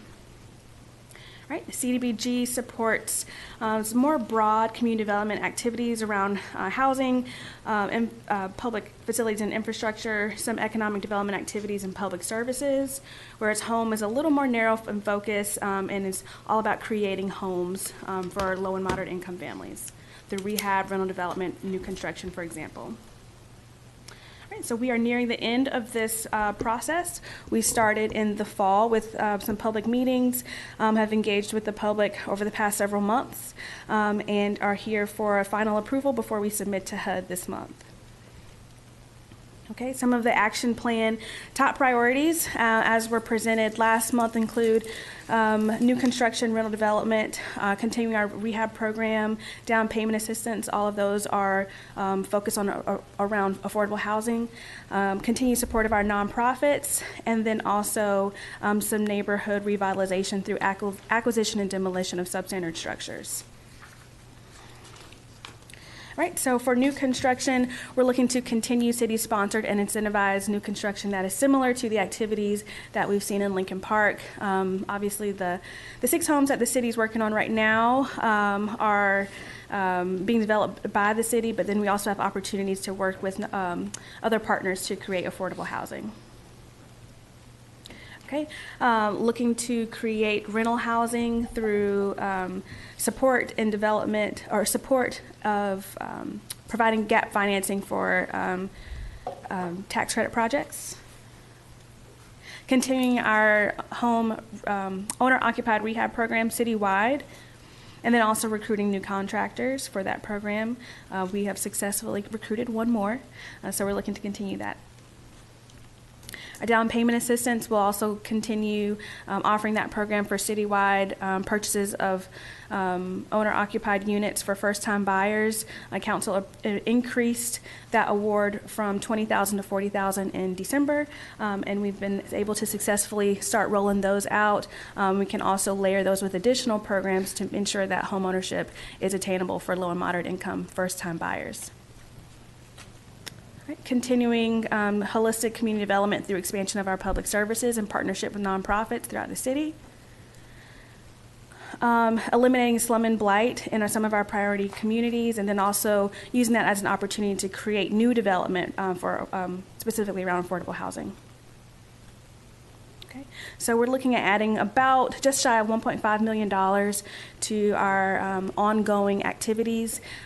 We just got our final numbers from HUD probably a day ago, so after my deadline for this presentation, but it does not change much. I think our total numbers were $886,512 for CDBG and $509,260 for home. So we're seeing very small changes. It won't disrupt the activities that we have planned. And this does not include program income or prior year resources, which we anticipate continuing to make these activities possible. Right, so staff recommends approval of the 24-25 action plan and submission to HUD this month. All right. Any questions, Ms. Merriman? Thank you very much. Public hearing is now open. Those speaking on behalf of the applicant may come forward. Please state your name for the record. First person has 10 minutes. All others have 3 minutes.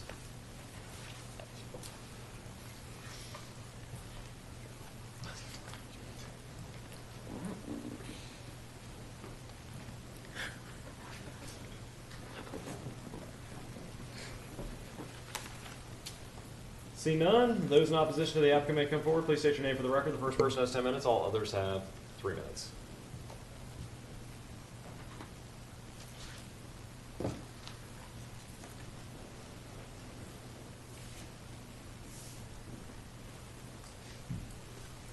Public hearing is now closed. Open for board discussion or a motion. Move to approve. Second. All right, motion's been made by Mayor Pro Tem Daniels, second by Council Member Foreman. Foreman. Okay. All those in favor say aye. Aye. Those opposed say nay. Motion passes 6-0. Let's move on to item number 12. Thank you, Mayor. Item number 12, resolution for a job creation, economic development incentive and grant agreement for Project GEN. I call forward Vice President of Business Development with Greenville ENC Alliance. Talk about perfect timing. Good evening. Good evening. I am happy to be here with you all tonight to officially discuss something that you all witnessed, and we thank you for your participation about 8 days ago. So we are still reeling by that, and we hope that you all are as well. So just to share an overview of the project as we refer to it as Project GEN. The company, as you now know, is Boviet Solar. It is a solar energy technology company. They will be manufacturing solar PV modulars and for solar projects. They have existing U.S. companies and partnerships and orders. However, they did not have a facility in the U.S., so they were shipping items from Vietnam in order to fulfill their customers' requests in the U.S. So they had a sales office currently located in California, but they will put their first U.S. manufacturing facility in Greenville, Pitt County. So we are excited to have this. We competed with Arizona, Georgia, and other sites within North Carolina for this project. We were one of 90 sites that were vetted. So that speaks a lot about Greenville and the community here, that we were number one out of 90. So thank you all for your help. Thank you. Thank you. Thank you, yes. So in order to accommodate the growth, the company will put 1 million square feet under roof here in Greenville, Pitt County for their manufacturing purposes. Their 5-year project outlook is 908 jobs, $294 million in capital investment, with an average salary of $52,879, which is over the Pitt County average wage as deemed by the North Carolina Department of Commerce. They will begin their plans of production by 2026, so in very short order. They have already started to do some upfitting inside of the building and are working with their development company who's been in town this week with us to make sure that they have the things that they need. They will purchase the Denso, they have purchased. They closed on that shortly after the announcement. And so they are now the owners of the former Denso building that closed in March of last year. So we're excited to have a tenant in that facility in such short order. In addition to that 519,000 square feet of the Denso facility, they will build an additional 500,000 square feet on the 33 acres adjacent to the former Denso property that was owned by the Greenville ENC Alliance. So this just kind of breaks down what the capital investment for the project is, and you can kind of see how we get to the $294 million. A good portion of that will be in the building, land purchase, but then we have also have funds in the machinery and equipment that will be coming, that should be arriving here shortly. So we are excited to see the building back up and running. What we have requested from the city would be a $500,000 job creation grant. I'm sorry. Yeah, that's right. And you will see that the city will actually break even prior to year 5 of that investment. So if you look at the sales tax collected and the direct and induced sales tax, the city will recoup those funds before year 5. So the support that we're requesting would be the job creation grant at its max of $1,000 per job per year, up to $100,000 per year for 5 years, which would get us to the maximum of your grant being $500,000. And receiving and disbursing of any funds that would be needed to be a pass-through for any state funds that will come through for items such as substations or anything that we will work with GUC to provide for this company to operate here in Greenville, Pitt County. In order to qualify for this incentive that we are requesting, the company must pay at least 50% of the employees' health benefits. They have to meet that average wage of our average wage of $50,000, which they will, and then they have to be in compliance with all federal, state, and local regulations. So at this time, I would ask for your approval for Project GN or Boviet Solar. All right, any questions? Councilmember Blackburn? Quick one, Ms. Dunn, NPV, is that net present value? Yes. Thank you. Any other questions? Seeing none, thank you very much. Thank Public you. hearing is now open. Those speaking on behalf of the applicant may come forward. Please state your name for the record. First person has 10 minutes. All others have 3 minutes.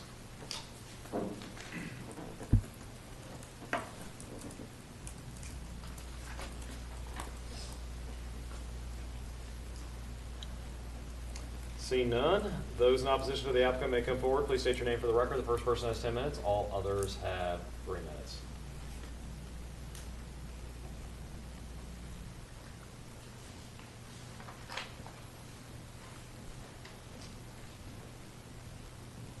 Public hearing is now closed. Open for board discussion or motion. Motion to approve? Second. All right, motion was made by Councilmember Blackburn, second by Mayor Pro Tem Daniels. Any other discussion? All those in favor say aye. Aye. Those opposed say nay. Motion passes 6-0. Shall move on to other items of business. Thank you, Mayor. Item number 13, presentation of the proposed fiscal year 2024-25 operating budgets for Pitt Greenville Convention and Visitors Authority, Shepherd Memorial Library, and Greenville Utilities Commission. The first budget presentation tonight will be from the Pitt Greenville Convention and Visitors Authority. I'll now call forward President and CEO of Visit Greenville, Andrew Schmidt, for the presentation. I think you missed one word. I think you said you meant to say brief presentation, right? Wait, there you go. Give me as long as you want. Trying to figure out which monitor is going to have ours. Hey, you take your pick. None of them have them loaded up right now. Hey, sometimes it's best to do it on the fly. Yeah, we do shadow puppets. Yeah. Just make it up. Whatever you remember. We shall see. We can see it. Lisa, come to this one. I'll put you back.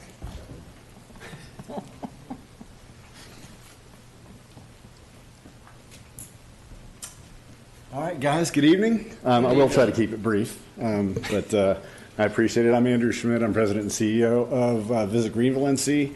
That's the Greenville Pitt County Convention and Visitors Bureau. It also encompasses our sports commission. So just want to give you some highlights of what we're going to be looking at and just a little bit of background information on why what we do is important. Obviously, what we want to do is bring travel to Greenville, whether it be sports travel and tourism, conventions and meetings, family reunion travel, leisure travel, cultural arts travel, outdoor adventure. Get them to come to Greenville and spend their money and learn more about our community and how much it has grown and kind of squash a little bit of the perception of people that haven't been here in 4 or 5 years. It has really grown and they need to see that. So that's what we want to do, and we want to make sure that they have that positive experience while they're here. We are governed by a board as well, and you can read those board members, but I did want to point out and just thank our city council liaison, Matt Scully, who's on our board. So we appreciate him coming to our meetings, and also Jacob Joyner, who's the city finance officer, works with us as well when we craft our budget. A lot of great things that we're doing at the Convention and Visitors Bureau to help benefit Greenville. You can see that list there, but a couple that I'll just highlight. You know, travel and tourism money that comes into a community is a clean revenue source. You may have lots of people moving to your particular destination, and we do that here in Greenville. And when you have that, that increases your tax base, and that's great. But you also have to turn around and provide services for those new people that come into your community. When people come as a visitor, a couple weeks ago, we had the first robotics state championships here.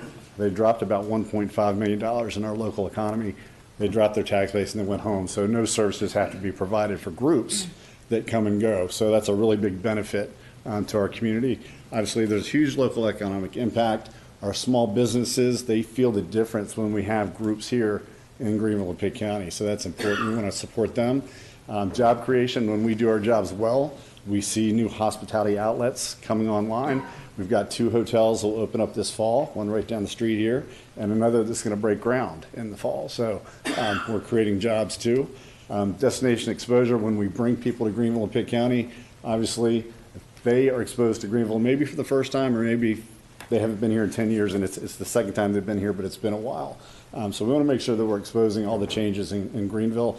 And then also to the world. When you look at Little League Softball World Series, what we do with that That's incredible exposure for our destination. So elevate destination profile. Again, we talked about the growth of hospitality-related businesses, and then really getting people to understand that they should be prideful about our community and some of the things that we're bringing to Greenville that they can participate in. Our tourism expenditures have been a little bit of a roller coaster with COVID, but I'm really happy to report to you, if you look at 2022 numbers, that's $290 million that we brought in through travel and tourism. That was a record for us.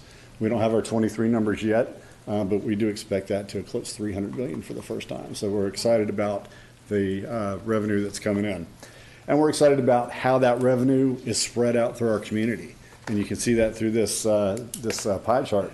Food and beverage, restaurants, obviously a big winner when people come in town. Transportation, lodging, recreation, and retail are the top ones.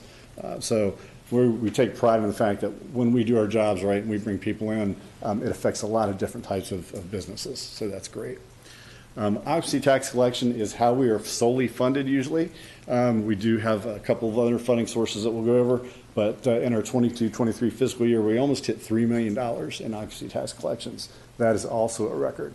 And just to remind you how that is distributed, we have 50% of that tax collected that goes to the city to pay the bond off on the convention center, and then that goes into capital reserve as well. And then we take 50% and give part of that to the convention center for operations and marketing, and we get 2% of that. We do feel like we're very good stewards of the occupancy tax that we do get. The ROI for 22-23 fiscal year, for every dollar we spent in marketing, we brought $10.18 back. So that's a good deal, especially when you're talking to school groups. You ask some kid to hand you $1 and you tell them you're going to give them $10 back, they get excited. So, yeah, I can't reach you from here. So if I could, I would. So, we're happy about the return on investment that we're bringing to the community. So we feel good about that. So let's talk a little bit about 24-25. Our revenue sources, again, hotel motel occupancy tax is our main revenue source. Airbnbs also are required by law to pay the occupancy tax, so we're happy about that. That Airbnb inventory fluctuates almost daily sometimes, but depending on what's going on, from a high of almost 400 during football season to as little as a couple hundred in January. So, but we do have a lot of people that are working in the Airbnb area. Is football season usually the peak of it? For Airbnbs, yes, absolutely. What about the summer? Is it kind of... Summer's a little bit much slower, actually, yeah, with that. Capital Reserve, we're very fortunate that we are able to tap into some of the Capital Reserve account to help run our sports tourism program, so that's very helpful, so we very, very much appreciate that. We still have some ARPA funding left over from the county, and of course, interest income. And this year, we are going to use a little bit of fund balance because we've gotten back up, and we don't want to sit on that money. We want to invest that money back into marketing our city. So revenue summary for the 24-25 year, we're projected. We've crafted the budget with a 3% increase. Currently, we're a little bit higher than 3%. We're very fortunate because our hotel community, the average daily rates have stayed really stable despite some increasing gas prices, increasing inflation, high interest rates. We've done really, really well to stay stable and really just actually increased a little bit despite that. We're driving overnight room rates with our group travel, so that's good. Corporate travel is also back. That's very, very good for us as well. And of course, inventory is increasing as well, so that is going to increase our occupancy tax, especially on those high event weekends where sometimes, like First Robotics, we're sending hotel rooms to Wilson, Washington, Kinston because we don't have enough here. So there are those weekends where we could use 400 or 500 more rooms. So we hate that. It hurts my heart to send those out of town. But sometimes we do need to do that. But our inventory is increasing, and we're excited about that. So you can look at our budget numbers. This year's budget is set just over $2 million. That is also a high water mark for us. You can look at all the different revenue sources that we have. I won't go over each one with you, but you can see the net after we pay the Greenville Convention Center. Their 1%, our net's going to be about 1.557. So that is, a far cry from where we were 3 years ago. So this is really exciting for me. I'm having the most fun I've ever had right now because we're not limited to the budgets we were during COVID. So it's a lot of fun. So what are we going to do with this funding? So a couple things. The first is staff expansion. So we're going to hire 2 people. Before COVID hit, we had 7 full-time equivalents. We have 5 now. So hiring 2 will get us back up to 7. And we'll also have 2 part-time people. So we'll actually have the most staff that we've ever had. and we're going to hire in the areas of sales and marketing for a sales assistant. And then also for the first time, we're going to have our own social media person that does nothing but, they'll do some other things, but they're going to concentrate heavily on social media, and you have to have that to be able to correctly communicate with all the different people out there that rely on that mode of information and to get people to come to your events. We're going to be looking at enhancing our CVB's photo and video libraries. That's huge for destinations to have that. Part of that will be some virtual tours that we're looking at through Threshold 360, where people can obviously take those tours, and it'll be like they're right here, all the way from convention center to hotels to athletic facilities. They can walk that through those virtual tours. We're going to be increasing our sponsorship dollars. Destinations across North Carolina that we compete with have money that they, we joke and we say we buy business. We don't buy business. We incentivize groups and say, hey, we'll sponsor your board meeting or whatever to get you to come to Greenville and look at us. And we're going to do more of that as well to try to help those meeting planners make the most out of their meetings. And then some legislative goals that we have. I'm not going to go through all those, but we would love to see, I'll give you one quick example, the sports betting law. Everybody knows there's sports betting now in North Carolina, and the distribution of those funds for destinations. They're being talked about, how can we have a sports tourism grant fund or a major events fund that benefits not just the major cities of Charlotte and Raleigh, which that's what they benefit right now. If you look at that law, it's basically somebody that's got a professional sports venue. Those are who are going to benefit. There's some universities, including ECU, that does benefit too, but we would love to see help on some things that we would like to bring, like Body Armor State Games and things like that, that have hefty bid fees, but will benefit the state. So we've got some different things that we're looking at as well. And then our program of work, and I invite any of you to, if you want to sit down with us and me especially, and just go through our program of work. We've got a very good extensive program of work that we do every year, and it lists out everything we're going to do, everywhere we're going to be, and all the different markets we're going to touch. So I'm happy to sit with any of you to talk about that if you'd like. And then, of course, Greenville Convention Center's marketing fund, they're projected to get just under $500,000 this year from the occupancy tax, that 1% that we, through the agreement, have to give to them for operations and marketing. If we happen to come over the 3%, they can apply for a forecast overage via budget amendment, so they can get what came in higher than what we thought would come in. But we market to we give those marketing funds to Convention Center on a monthly basis, and our CVA board does approve through the agreement the marketing budget for Greenville Convention Center, so we know exactly what they are spending their money on, and it also helps us because we can partner correctly when we know what they're spending their money on. So that's brief. Was that brief? That was brief. Very good. Yeah. So, but I'm happy to answer any questions that you have. We really, really appreciate your support. The city councils, we feel like you guys are always behind us. We appreciate that. We feel like you understand the value of travel and tourism. We appreciate that because not every community does. And we're just happy to be moving Greenville forward, because we are, in fact, moving Greenville forward. And we're seeing that everywhere we go. People are talking about Greenville. And it's people want to come here. So it's great. So any questions that I can answer? Any questions? I do. Councilor Blackburn? I was going to defer to Matt since he was the liaison to the, you good? Okay. I wanted to get a little bit in the weeds, we don't have to pull out our calculators or anything, but I know there's a 6-cent occupancy tax, and that is distributed, I believe 3 cents of that goes to the convention center. Is that right? Well, 3 cents goes to retire the debt on the convention center, because you guys issued a bond for that. So 3% goes to that fund, and that leaves 3%.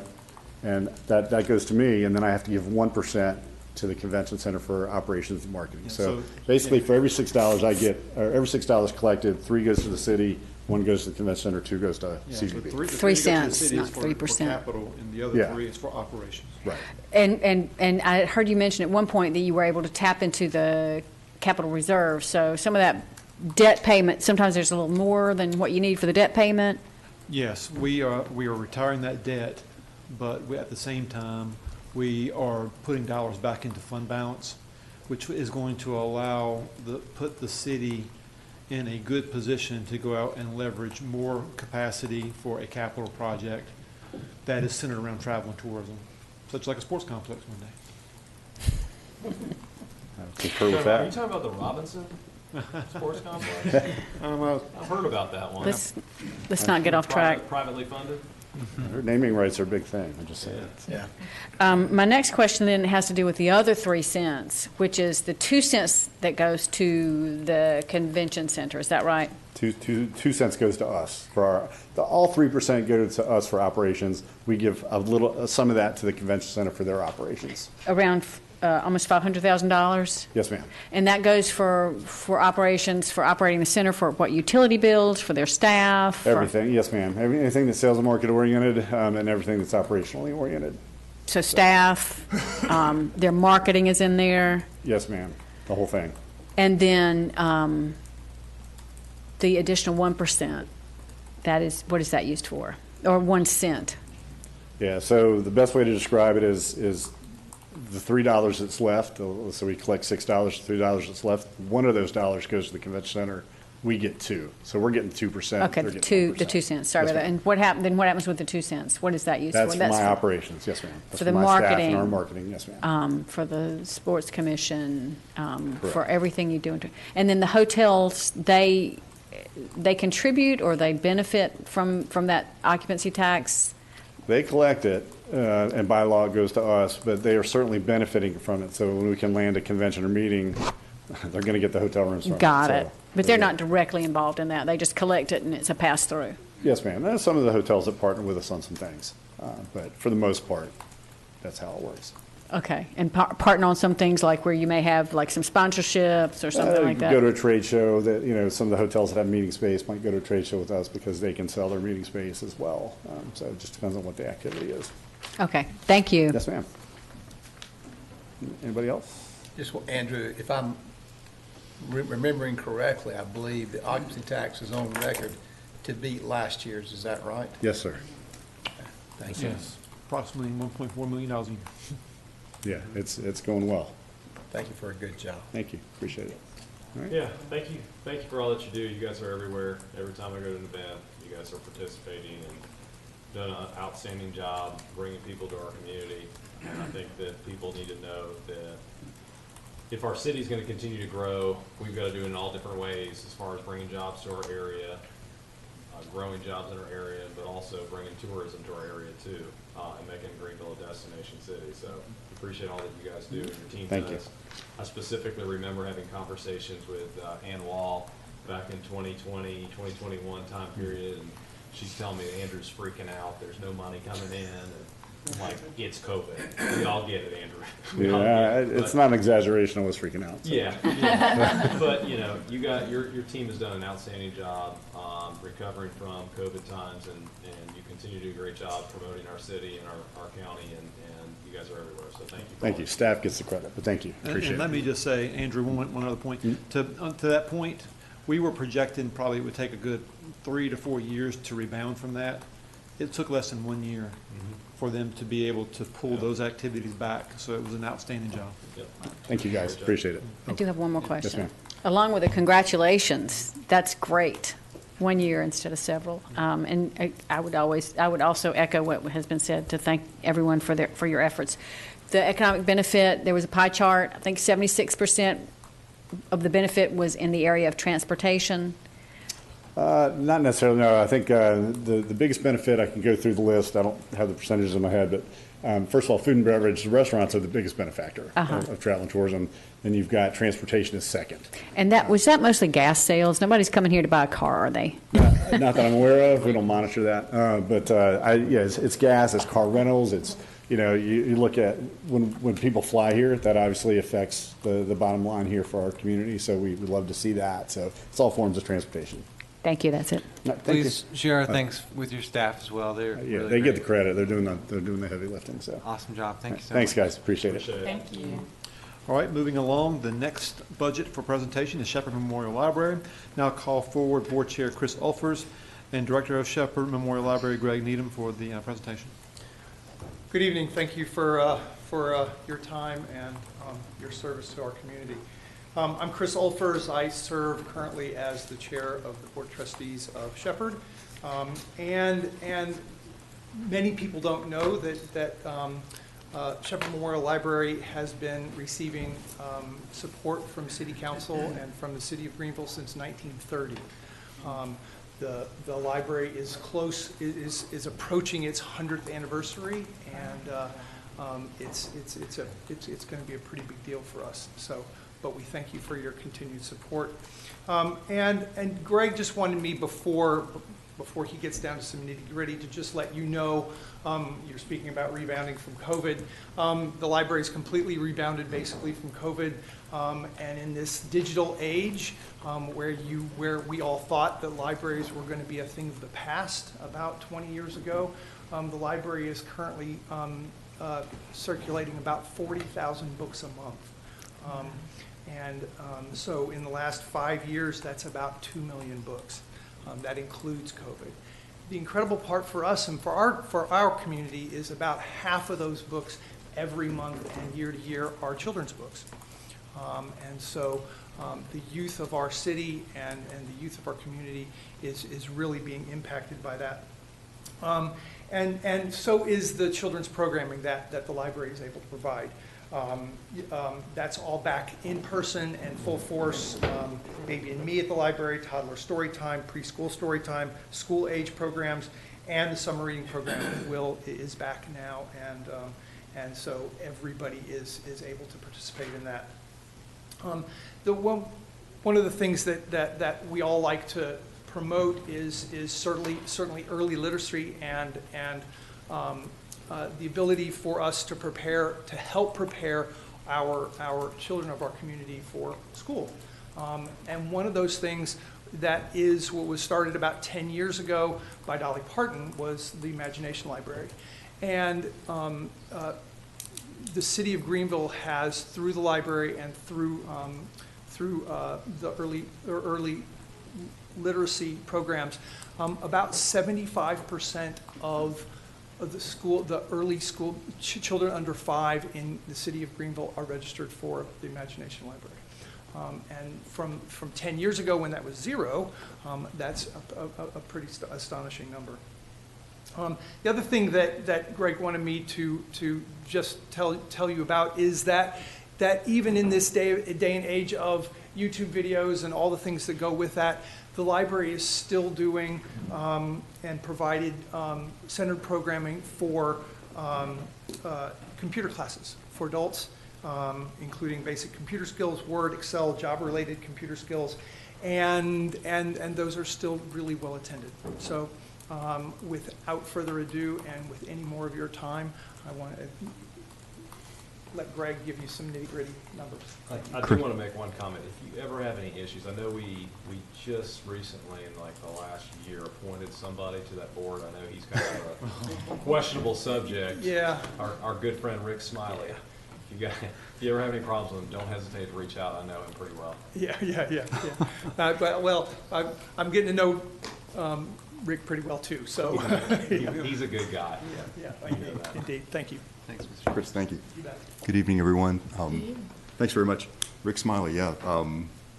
Haven't known a greater library champion. Chris is a real MVP, by the way. So we've got volunteers on our board of trustees, Friends Board of Directors, all the Friends Army that sort books all year long. I mean, it's a tremendous thing. To make the slides work, are they going to advance automatically, or am I going to? Oh, here we go. Okay. What a pleasure it is to come before you all once again. The library, as Chris said, has been funded by the city for 94 years. The aldermen couldn't have known when they agreed to fund Shepherd Memorial Library what would happen, how the community would grow, and that starting out funding the library, that main pillar of our funding would lead to the county jumping on board in 1935, providing funding. Sorry, that's a 2% increase over the current fiscal year. And then later, Winterville, Bethel coming on. We've got these multiple streams, our state funding. So once in a while, there's also a capital ask on top of everything else. I should let you know the 3 city-owned facilities, the George Washington Carver Library in West Greenville, the East Branch Library at Rec and Parks, already have their HVAC. All of their air conditioning systems are new. That $100,000, I'll explain, how we're going to do a three-pronged approach to phase 2 at the main library. So 1930 library did not have air conditioning. Air conditioning didn't start until the 50s. And when they first installed it, it all just went out, all the cracks, and there's no vapor barrier and everything else. So now we're at the age when you have to have air conditioning or you'll have no library. I mean, in the early years, you couldn't go upstairs in the original library because it was so hot in the summertime. Wow, we've got these multiple streams. There's that big figure at the top is the city's funding. The county, since my entire life, since the mid-60s, has given about half as much as the city does. Think about this, these multiple streams. We've got much more library service for our community because we've got this team effort pouring in funding from different directions.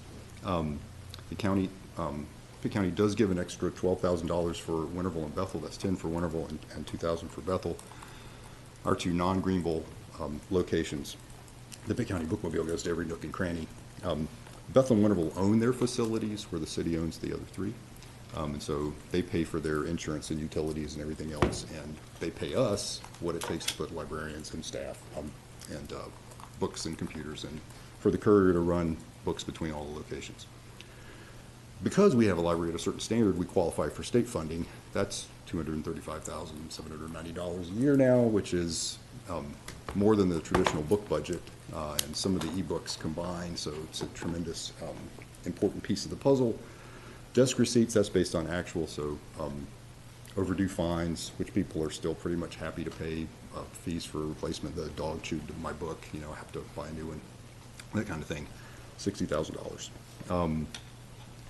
Some interest income. We've got our library fund balance invested. Now there's interest, and so there's $40,000 coming out of, we actually expect interest rates to drop off a little bit in the new year. Special revenue, the auditors are asking us to put we've got several accounts with donated funds in them, so someone will give a gift to someday help out in the children's library, to help someday buy a bookmobile, that kind of thing. Those are earning a little bit of interest too, but they wanted us to break those out. That's that special revenue fund. Miscellaneous income, that's everything from memorial gifts. Somebody gives a gift because they have a loved one that's passed away, something like that. Books in memory or honor. And the Friends funds. So our Friends of the Library, those small Friends Army that are sorting books that are donated every location, every day of the year, and they put on their book sales, they'll make $30,000 that they can give us to enhance what local government funding does. And so this year it'll be for some replacement computers, as well as supporting the summer reading program, other wonderful things.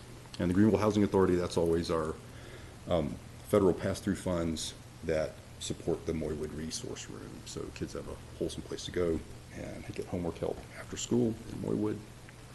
So revenue picture. The complicating piece is we've been piling up money for phase 2 of our HVAC. We replaced the big units, 5 and 6 ton air conditioners on the things they don't teach you in library school are all about air conditioning systems and changing from R22 to R410A, but we have to change all those units out that are 20 years old from the expansion of the library.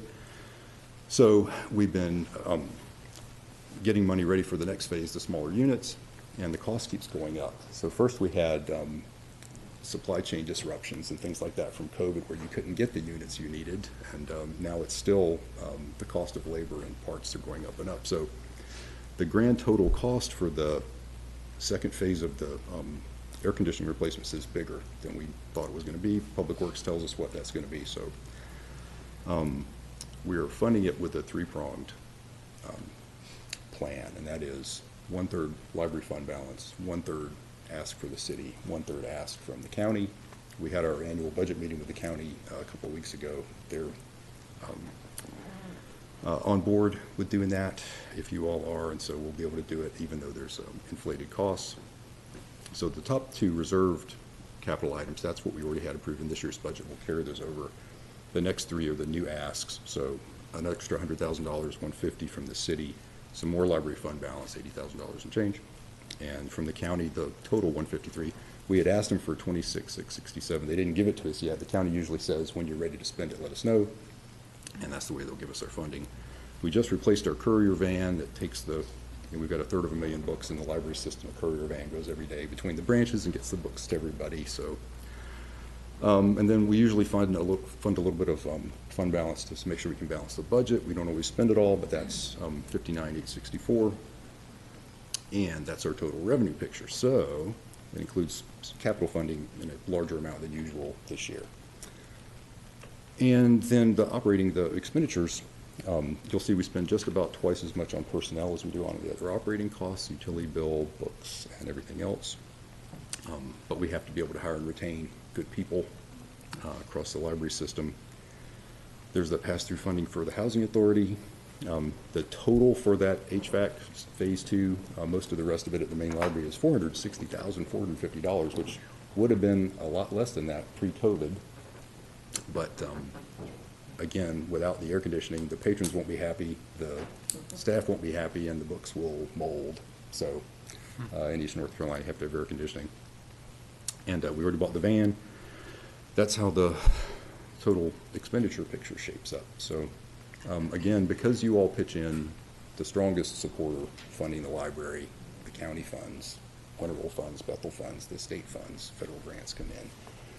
Our friends work all year long to drum up more funds for us.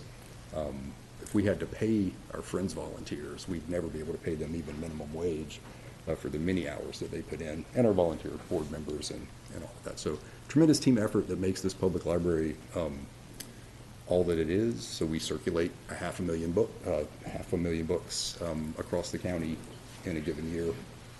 In the information age, in the age of social media and streaming everything, it's remarkable that books are a great thing. You know, everybody has to read screens, I always say, from, you know, children in school to everybody in assisted living and everybody in between.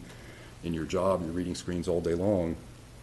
Reading a book, a traditional paper book, is something different. You know, it's and we always say we won't rest until every child has books of their very own and shared reading from birth, so that when they hit school, I was a kindergarten teacher before I was a public librarian 25 years ago. So on day one of kindergarten, you know when the kids come in which ones have had books and reading and they're more ready for school learning.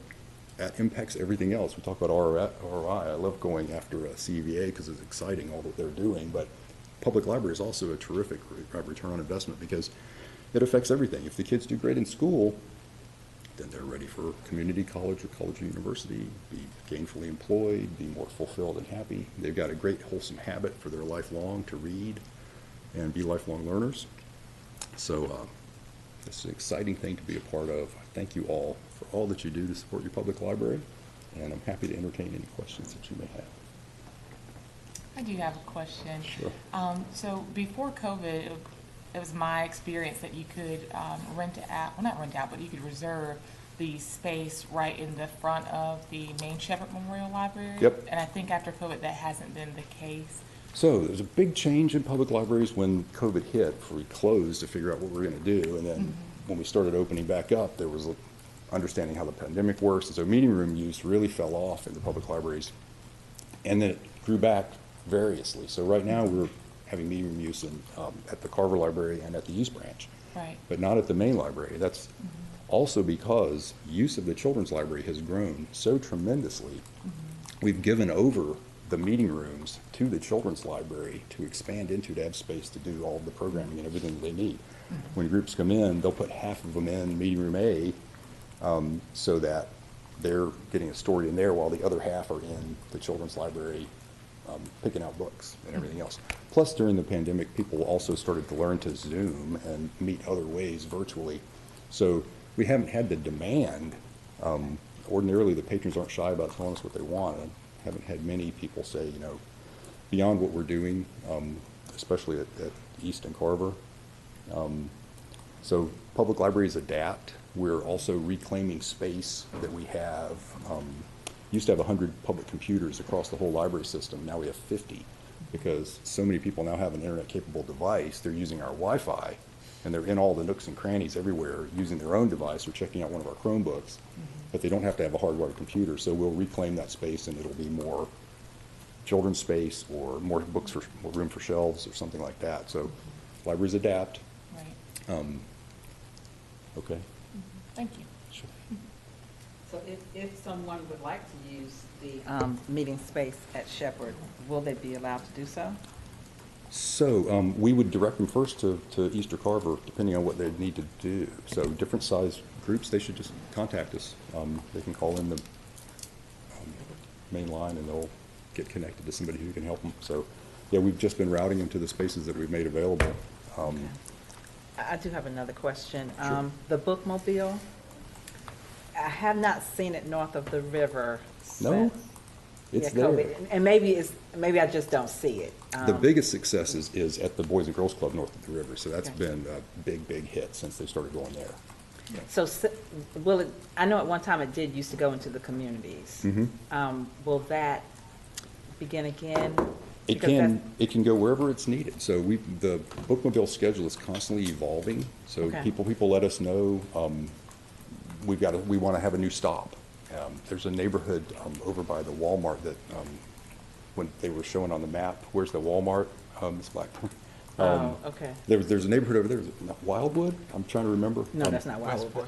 Westwood. Point. Okay, so they added a stop over there because people said, hey, we'd like to have a stop. So they'll work it in somewhere to get the bookmobile wherever it needs to go. So whenever there's demand, we try to meet it. You'll have some stops that'll fall off because the readership moves away or, for one reason or another, it dries up, but the new ones are always starting. So the bookmobile schedule is a living thing. And we just contact. Just call into the library. Yeah, they'll direct you, they'll connect you to the bookmobile staff, and they'll try to set up a stop for you wherever it needs to be. Yeah. Thank you so much. Just let us know. And on the meeting room use, we just need to know what the demand is. So we'll do our best to accommodate with one at one facility or another. Okay. Sure. I just want to say thank you so much.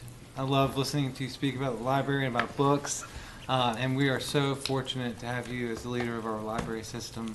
And just thank you for your service and job well done. It's really exciting. Thanks very much. Thank you to your staff. Really great job. Yeah, we got the greatest crew. We're only as good as our people, so that I talked about, needing to be able to support them with wages that can keep them. People don't leave their job at Shepherd Library, so we'll have, 40-year employees before they finally move off. But thanks, that's our new liaison, Matt Scully, on the library board, so we appreciate your being there. He's not a bad guy either. No, and Rick Smiley's a true library champion. That man loves the library. I mean, loves the library, which is good. That's what you need on your board, people that love the library.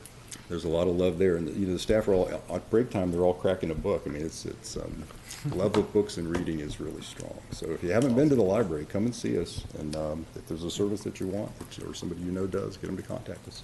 And Mayor, if I could, I'd like to make a comment.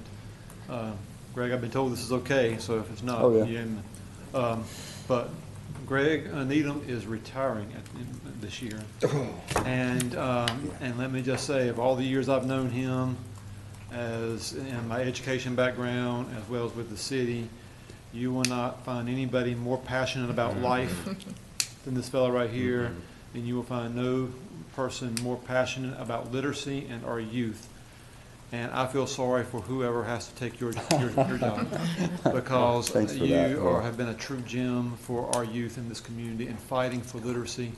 And thank you for everything that you have done. Thanks very much, truly. Thank you. Thank you. And as president, or as chair of the board of trustees, I'll let you know that Rick Smiley is chair of the search committee. Awesome. And there's some talent out there. I think they'll find a great library director, and maybe somebody that's even more amped up. About early literacy in the library. So we'll, a year from now. It's gonna be hard to. A year from now, we'll find out. They'll be here. This is always one of my favorite days of the year because we get to come here and I always get to say how amazing of a job that you do and how efficient you are, how you run the library like a business. Every single time I say that, I'm just overly impressed. And then the best part about it is GUC's after you every single time.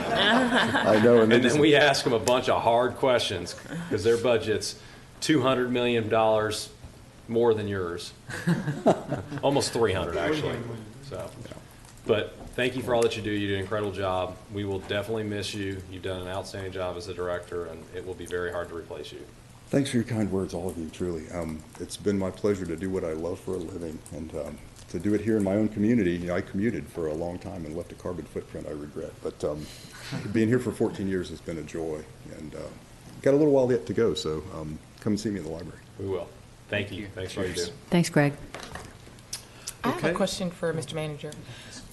In looking at the request, so I know there's a 2% increase in the budget for the next fiscal year for the library, but in listening to his request for the HVAC system, that's something that has not been taken into account? Yeah, it's also been taken, if you go back and look at the budget presentation that we did, the comment in says the 2% plus it had an increase for the HVAC. So yes, we've taken that, we've taken that into consideration. Awesome. I just wanted to see if it was Yeah, two different your things or, jobs. thank you. All right. Thank you. So the final budget presentation is Greenville Utilities Commission. I will call forward the General Manager and CEO of Greenville Utilities Commission, Tony Cannon, for the presentation.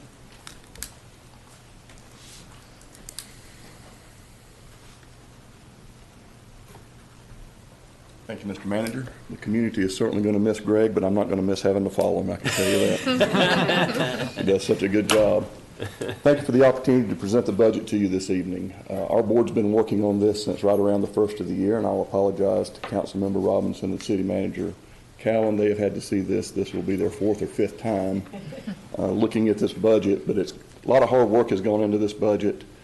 Staff did a really good job getting the budget put together to make sure that we're able to reinvest in the community and that we can continue to provide sustainable, affordable, and reliable power and other utility services. So we'll start with our current budget year status. Next month, you will be getting from us our annual budget amendment, and there's going to be some adjustments there. Some that you can see here. We'll be adjusting down for purchase power and purchase gas. There will be two budget amendments for capital projects, one related to pump station improvements and the other related to the community solar project. Both of those came in slightly ahead of the original budget. And there'll be just a few other changes in there to make sure that we're in compliance with the ordinance. But as you can see here in our current year projection, we are balanced. We are using rate stabilization as we had planned to do for the last several years. We did transfer out some for capital projects, as you can see there, in all of the utilities. Overall, the budget's going to come in at $290 million. And as I said, everything's balanced. Our driver is almost always the cost of purchase power and purchase gas. You can see there that we're making investments back into the system with capital outlay and debt service, and that will continue to grow over time. Overall, our key performance indicators remain strong, 2.38 times debt service coverage, 18.2 times fund balance, 18.2% fund balance, 120 days cash on hand. I'll stop right there and see if there's any questions on the current year, and then I'll move on to the proposed budget. Hearing none, I'm going to move right ahead. So the recommended actions in this budget, and we'll cover this again later, but it does have a 3.8% rate increase for electric, slightly up from last year's forecast of 3.3. There's no retail rate increase for water. Last year we were forecasting 3%. There is a 7.6% firm wholesale rate increase. We only have one firm wholesale customer, and this is year 2 of 3 to phase in the rate cost of service study. There's a 5.1% rate increase in sewer, driven in large part by the cost to replace the clarifiers at the wastewater treatment plant. Gas has no rate increase. Last year we were actually forecasting a 5.3% rate increase for gas. We're able to bring that in this year with no rate increase. And then across the board, there's some 5% miscellaneous fee increases to help us keep cost keep our cost in line with what we've seen as far as inflation. We haven't done this in a number of years. It's something we think we need to do so that as we go into our next analysis of this, we don't have such a large hill to climb in front of us. These fees are put to the people that actually use the services for this, so it's not included in the overall rates. There is one new rate that we're proposing this year, and that is for a fast-charging electric vehicle rate. The purpose of this is to encourage charging of electric vehicles in times that we're not peaking with our power. If we don't have this rate, then there's no governor there to allow or to encourage people who own electric vehicles to charge during times of non-peak, which will drive our cost up and in turn will drive rates up over time. So these are not for home chargers. This is not what this is designed for. This is designed for those large banks of rapid chargers that you see like out at the Sheet Station across from the hospital. That's what this is for. It's to help us keep that cost in line with how we purchase power. This is the second year of phasing in sewer system development fees. This is a cost that's borne by developers as they develop new subdivisions, new developments, and tie into our sewer system. We are right now at 60% of the calculated rate. Year 2 takes us to 75%, which is the next budget year. Then we'll go to 85 and 95. We're required by law to do these studies once every 5 years, rather than have one sweeping rate or fee change. We tend to implement that over a number of years so that it's not rate shock to the people who are using those services. Overall, next year, our budget is $302 million, driven again by purchase power and purchase gas.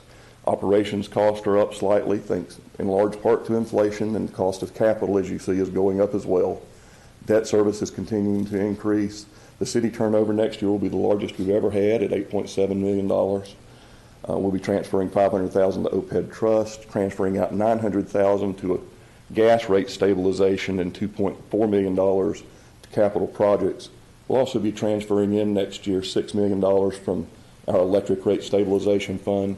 If you'll recall, we had a 5-year plan there where we were adjusting our rates to get them in line with how we're buying power. And as part of that, we were using a rate stabilization fund to get there.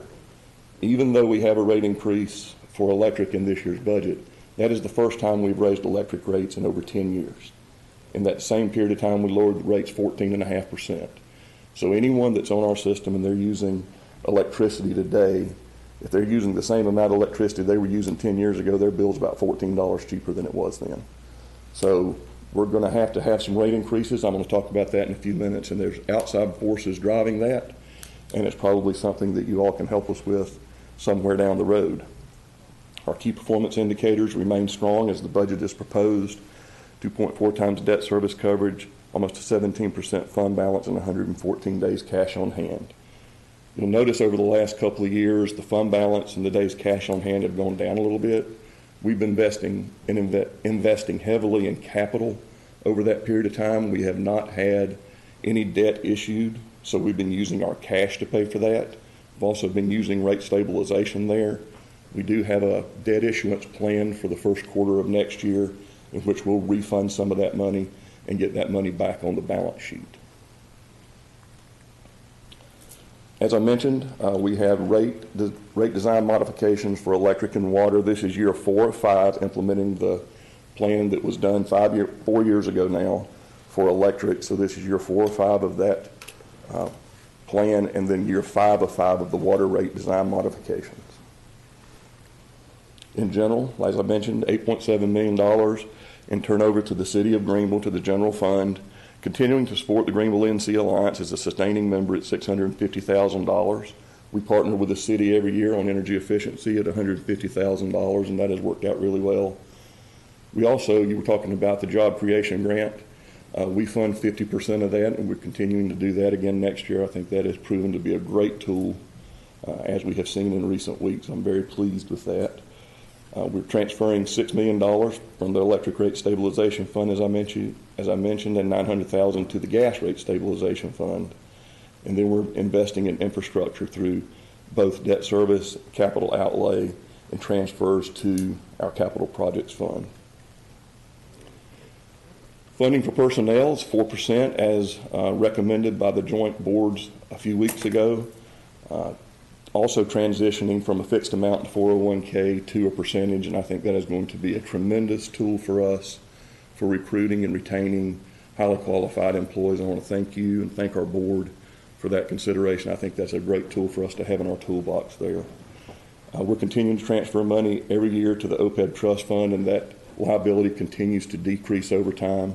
And one of the things that we try to do on a regular basis is make sure that we are properly doing succession planning and business continuity. So we do have funds in the budget to bring on replacements for folks that have a lot of experience that are going to be retiring, because that's what our customers expect. We only have one new position in the budget for this year, and that is a water resources plants engineer. It's always important not to just look at a one-year snapshot, but to look at what it looks like over time. And looking over time, our key performance indicators, which are highlighted in green, do remain strong over time. Very much where we need to be to maintain our bond rating so that we can get good interest rates, reinvest in the system. You will see that the typical residential bill goes up over time. Not quite at the rate of inflation that we've experienced the last couple of years, but it is going up. And a big driver in that, as we get into some of the latter years in the 5-year plan, is what we have now started putting in our plan for the cost of implementing the carbon reduction plan that Duke filed with the State Utilities Commission. That plan is going to cost us on average about 2.5% to 3% per year for the next 12 years. That is a compounded increase every year to pay for that plan. So I do believe that once the cost of that plan is truly vetted, I believe that we're going to see some adjustments there. It's certainly something we have to deal with. It's not something we have to deal with in such a short window that it puts a burden on customers who are already having a hard time paying their bills. And we've started sharing some of that with our members of the General Assembly, with the folks at Duke, and I think that it's not just something that's happening to us, it's something that's happening nationwide. And it's something we need to be mindful of. We can get from point A to point B, but quite often you have to go through several steps in between point A and point B to get there, and we're trying to make it in one fell swoop, it seems. So hopefully we'll have some modifications to that over time. The other thing that's not included here is any revenue from new industry. So as we were building our budget, Project Gen had not announced yet, so we put no revenue or expense associated with Project Gen in the budget. That will help us long term. Short term, we're going to have some expenses. We're going to need, for phase 2, we're going to need to build a substation. We're going to need to complete the transmission loop, and we're going to have to buy some generation. Even with that, it's a very, very positive thing for our ratepayers to have this additional load on the system, because it gives us more kilowatt hours to spread our cost over. And we are very excited to have them here, and I appreciate all the work that UConn and the folks at the Alliance did, along with the city and the county and other partners involved, in order to get that customer here. Capital improvement plan is right at $265 million. You can see here that we're going to fund some of that with debt, some of it with cash, about 50-50. But also we have some grants in there that we've been able to obtain, and we'll be using that to pay for part of the system improvements that we're doing as well, which is money that our customers do not have to come out of the rates for. We are asking to adopt some capital improvement projects. You can see here what they are. Greg was talking about the HVAC at the library. We moved into our building across the street in 2005 and did not do anything to the HVAC system there. It has come beyond its useful life, so we're in need of replacing that system. We'll be doing that next year, hopefully. And we've got some electric projects there. One of the things that we're able to do, based on some recent settlements with Duke, is put some additional generation on the system. This helps us control costs, it helps us control our peak, and will help us control rates over a long period of time. So in the first phase of this, we have about 18 megawatts available. The first phase of this will be a 10 megawatt peak generating plant that we would like to start construction on next year. It'll take about 24 to 36 months to get that constructed and in service. The water projects that you see here, most of these are DOT driven. We do have some improvements at the lagoon and impoundment at the water treatment plant. And then there's a fairly significant expense here with the bill grant for the work that the city is doing on 5th Street. So that's almost $2.7 million. And then the sewer projects are all DOT related. A lot of this is just engineering work. So we're establishing these budgets because we don't know, based on DOT's moving targets, when these projects are actually going to be let. We need to get the engineering done, and we need to be ready to go when the time comes with a lot of these projects. So in summary, I think we're in pretty good stand. The budget's in good shape, it's balanced, and we're continuing to do the things that we need to do, not only as your utility reinvesting in the system, but as partners with you in the community to make sure that we're giving opportunities to citizens so that they can have good, well-paying jobs. Here again, you look at the typical bill for a residential customer using 1,000 kilowatt hours. Their bill right now for all 4 utilities is right at $301. With the rate increases that we're proposing, it goes to $308. So it's an increase of $6.58. I think that is very manageable for most folks, considering I pay a whole heck of a lot more than that when I go to McDonald's or the grocery store now, and just about everything else I do as well.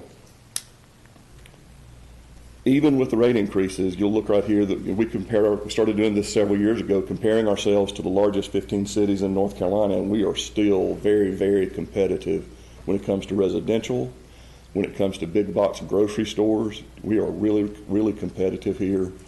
And also when it comes to industrial customers, large manufacturing and pharmaceutical, we're in a very competitive position, and I think that is reflected with the announcement that we had recently, and hopefully we'll continue that trend in the future. I am happy to answer any questions you all have on the budget, and appreciate your consideration.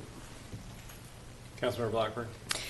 Tony, thank you for that. Appreciate your presentation. It was very clear. I had a couple of sort of granular questions that just kind of playing catch up on. The $6 million transfer into the rate stabilization fund, or is that out of rate stabilization? Out of the rate stabilization fund. Okay, and that is to reduce the effect of.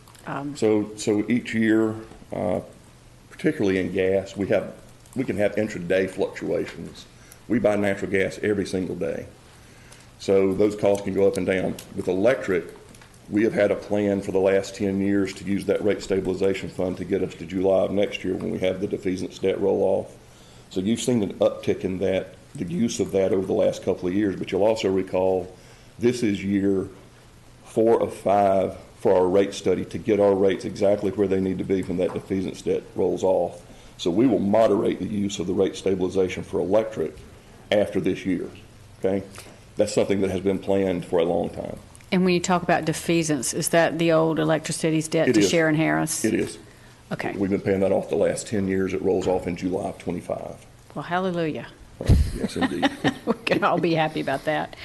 The last question has to do with the build grant costs that you're incurring. Those are pass-through costs, though, right? Those are okay. Some of those are. Some aren't. Okay. All right. Thank you. Yes, absolutely. Any other questions? I have a question, but I want to point out one thing to those sitting in the audience and those watching on TV, that we're offering some of the lowest rates in the state, but we provide the highest level. If you read the materials that are included in the agenda, under Tony's leadership and all the staff and the men and women that work under the GUC, they have gotten award after award after award after award. And I could say it about 13 or 14 more times and still not catch up. So I just want to say thank you for running such a tight ship. Thank you to your staff, and thank you to all the men and women who work on the ground and put boots on the ground to give us all these great services. It's such a great price, and sometimes that's overlooked, but I think it's amazing that you guys do what you do for the work that you do at the level you do and get all these awards on top of that to recognize the excellence in your field. So, Tony, thank you, and please pass it on to the rest of the staff. Absolutely. Well, I'm nothing but a spokesmodel. I'll be happy to Yes, pass sir, that I on. understand that, but you got to have a good captain of the ship, but also understand that each person that pulls an oar also deserves credit. So Yes, please they do. pass on to everybody, every boot on the ground. We certainly will. Thank you very much. Any other questions, comments? I do. Thank you, Mr. King, for your presentation. I remember what you were saying about Boviet coming here and that being a positive because it allows for the spreading of the wattage, and so then maybe there are costs that are accrued by residents. I'm just wondering, even with an announcement that big, that still doesn't help to lower rates for residents. Is there not, because of the direction the economy is going in, are there not any possibilities for any lower rates for residents? So, as I mentioned, when we built this budget, Boviet had not announced yet. So we don't put anything in our budget, in our 5-year plan that hasn't been announced because anything could change at any moment. So not this year, probably not the next 3 years, but after that, there will be a positive impact on the rates. So to clarify one thing, the residents aren't paying for the cost to serve Boviet. They will be paying for that. They're going to be paying a facilities charge. We're going to be sharing credits on some of the generation. The payback on our investment there is probably going to be around 40 to 48 months is what we're calculating on that whole total investment for phase 2. So I don't want residents to think that they're paying for that company to be here because they're not. That company is going to pay their way and also have a very positive impact on our rate path going forward. And if we can replicate that several times, then we will really see a benefit. Okay. And then you mentioned that there may be some things that the city could help with lowering costs. Did you Well, I mean, cover that? as we get into the weeds on the carbon reduction plan, if there are things that can be moderated there that we can work with the General Assembly on, then, you know, we would probably want to have the talk about things that we can do to maybe make an impact to create a window of timing that's maybe a little bit longer than what we're looking at without negatively impacting the outcome. Thank you. I have a question. In line with citizens having reduced rates, as it relates to citizens wanting to use solar power, are we prepared in any manner to provide any additional incentive and recoup rates for citizens if they use solar panels? So you may recall that we did implement a rate either earlier this year or late last year that adjusted how we charge for electricity being used by customers who generate solar and how we compensate for that solar, which got us very much in line with the way it's done all across the country. The other thing that we did is the community solar project. So a lot of customers can't afford to spend $25,000 or $30,000 on a system to put on their homes, so they can buy solar panels in this community solar project that we're doing and buy the output from those panels. Now, I was very clear to you when we brought this over, it's going to cost them a little bit more than if they just bought electricity from us. That's just the way math works. I mean, they're not the most efficient systems in the world. They don't have 24/7 output. There are costs associated with that. But for people who strongly believe that that is the way to move, over time, as our rates go up, solar becomes more attractive, okay? I think I said that when I was here before, too. Right now, buying electricity from us is much cheaper than putting solar panels out and trying to generate your own electricity.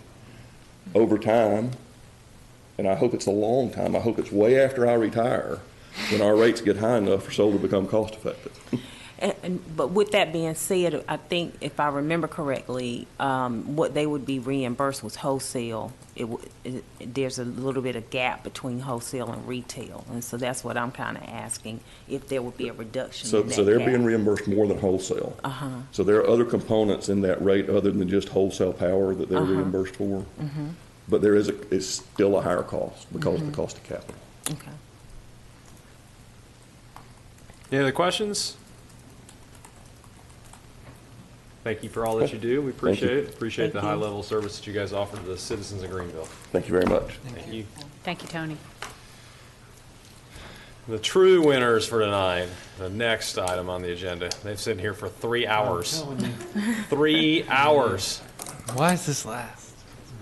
I know. I feel like somebody up here might have a little bit of a hand in something of this, but. Thank you, Mayor. Item number 14, contract with Greenville Community Shelter Incorporation for Home American Rescue Plan Non-Congregate Shelter Project. Call forward our Director of Neighborhood Business Services, Tiana Berryman, for the presentation. Okay. All right. So the city received just shy of $2 million a couple years back now in federal home funds to reduce homelessness and increase housing stability for those who are most at risk of having housing instability. Okay, so non-congregate shelter was one of the 4 approved categories included in the adopted allocation plan that was submitted to HUD about a year and a half ago now. That includes providing shelter space that has proven to be a more effective way of reducing the spread of illness and things of that nature in a shelter environment. Eligible activities are around construction and rehab of structures for creating these spaces. So staff has worked to solicit interest from the community officially since the beginning of this year, and we've received a proposal from Community Crossroads. We did not receive any additional proposals, so we did put it out to the community one more time just to ensure that there was no other interest, and Community Crossroads, again, was the sole responder. Obviously, they have a history of providing emergency shelter and supportive services to vulnerable populations in the county, and they're seeking $725,000 to create 6 new family rooms in their facility. Okay. So staff recommends City Council approving the contract for development of a non-congregate shelter with Community Crossroads Center in the amount of $725,000, and we do have representatives from the center here to answer any questions you may have. Any questions? Anybody want to make a motion to approve? Motion to approve? Second, I do have a question regarding the time frame. Do we have any idea of the time frame of when those 6 family shelters may? Well, the contract is for 24 months, but I can let Community Crossroads speak to their timeline in terms of the construction of the project. Okay. Thank you, council members and mayor. We're starting construction on our phase 1 project next month on June 20th. That's to build a new homeless resource center. That will take approximately 1 year. When that's complete, we'll move our administrative offices into that building, and then we will start renovations immediately on this project, and we hope to have it complete by next December 31st. So it's 2025. 2025. Okay, thank you. Sorry, what's your name? Charles Young. Thank you. Mr. Young, can you share what would be housed in the Homeless Resource Center? Homeless Resource Center will have our administrative offices, we'll have some classrooms, we'll have our free clinic that is open to our residents as well as the community. We'll have some extra offices for other services that can be provided, such as the Veterans Administration, Pitt County Social Services, Greenville Housing Authority. We work with lots of agencies in the city and county. Mm-hmm. We'll also have some storage space to store our donations that we get, so we'll have space for that. But it's a lot of flex space that we can be used for different things. Thank you. With the increased population of homelessness and that expanding from just individuals to families, I know you're adding more family rooms and senior citizens. Is there going to be any work on flexibility of what your restrictions are to be able to accommodate more people? For instance, the requirement of birth certificates and things of that sort? That possibly could be changed, but right now that's our policy.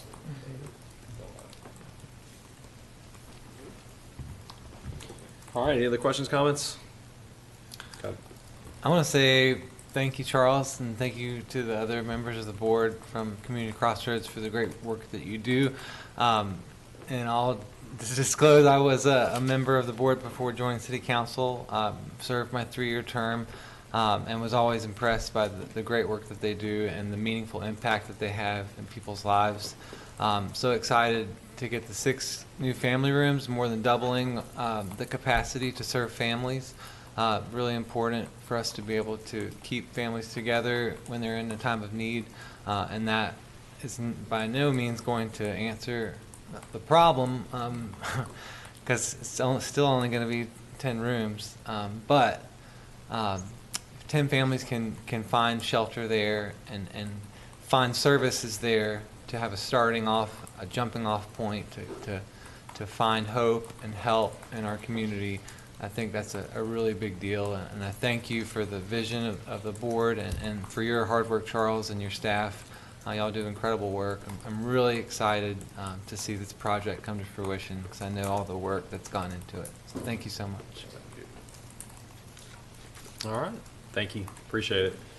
Any other discussion, questions? We got a motion made by Councilmember Willis, second by Mayor Pro Tem Daniels. All those in favor say aye. Aye. Those opposed say nay. Motion passes 6-0. All right. Thank you very much. Move on to the city manager's report. Thank you, Mayor. The staff has no agenda items for the May 20th council meeting, so it would be the pleasure of the council. To cancel, motion to cancel that meeting? Second. All right, motion's been made by Councilmember Blackburn, second by Councilmember Scully. All those in favor say aye. Aye. Those opposed say nay. Motion passes 6-0. Just I playing. know, right? I think we got a maybe over here. You gotta- No. I'm just kidding. I'm just kidding. Okay. Sorry, Valerie. You had your motion there. So, public knows, canceled. May 20th, no meeting, don't show up. So Mayor, Council, and staff did a lot this week. Our favorite part, next to favorite part of my report, is the week in review. Council accepted 2 highway safety grants to improve pedestrian safety in our community. Approved funding to complete a communications backup center north of the river to better protect our community. Award a $7 million design build project for the Quarry Road Regional Detention Project. Awarded a contract to add additional parking, a bathroom facility, and a zip line playground at Wildwood Park. Considered next year's city budget that will go to a public hearing in June. They approved a $500,000 job grant for Project GEN. Approved next year's CDBG and home funding plan. Expanded the city's tax base by over 200 acres. Adopted changes to the zoning ordinance for data processing. Awarded a contract to Community Crossroads for non-congregate sheltering. We learned that the West Point Park gates are not locked, which will change. I like how updated this is. In real time. Yes. I guess I can scratch that off my list here. You mark that off the list, okay? And we learned that we need to look at some WD-40 or some wrenches for those gates, for those lifts on buses, which will also be looked at. So a and also, we recognize a lot of great employees that are working their butts off for the city every single day. So a great week by council and staff. All right, so next, this is I know y'all's favorite part, which is our shout out. So we will ask. Where's for it that. at? Let's display that bad boy. So did y'all know that May is Military Appreciation Month? So in light of that, I would like to recognize Mitch Gibbs. Mitch works in the Financial Services Department, where he began his career with the city in 2016 as a capital asset accountant. For the past 8 years, he has demonstrated a capacity to learn new skills and exhibit strong leadership skills. Through his own initiative, he has led the city's finance effort to enhance reporting of financial information, which includes the establishment of a capital asset policy and procedure, creating the financial reporting dashboard used throughout the city, and setting up and managing the work order system within our financial software. Mitch has recently been promoted to the Financial Services Manager, where he is responsible for accounting, collections, and capital projects. However, before joining the city, Mitch served our country with honor in the United States Air Force. Mitch joined the Air Force in 1992 out of high school, where he served 6 years as a cryptologist linguist, where he learned and became fluent in Hebrew. He attended the Defense Language Institute in California and worked for the National Security Agency at Fort Meade, Massachusetts, under the Remote Operations Facility Airborne Division. His responsibility was monitored during Operation Desert Storm and Desert Shield, monitoring the Middle East for intercepts, translation, and analysis of military communications within the region, and providing operational intelligence to field commanders and command staff. Not only is Mitch an outstanding employee of the city of Greenville and serves this community every day, he has served with honor his country. And on behalf of the city manager's office and city council, I'd like to say thank you to not only Mitch, but to all members of the city of Greenville's team that has not only served our community every single day, but also served our nation through the military services. So thank you to Mitch and all of our employees that have served. And then finally,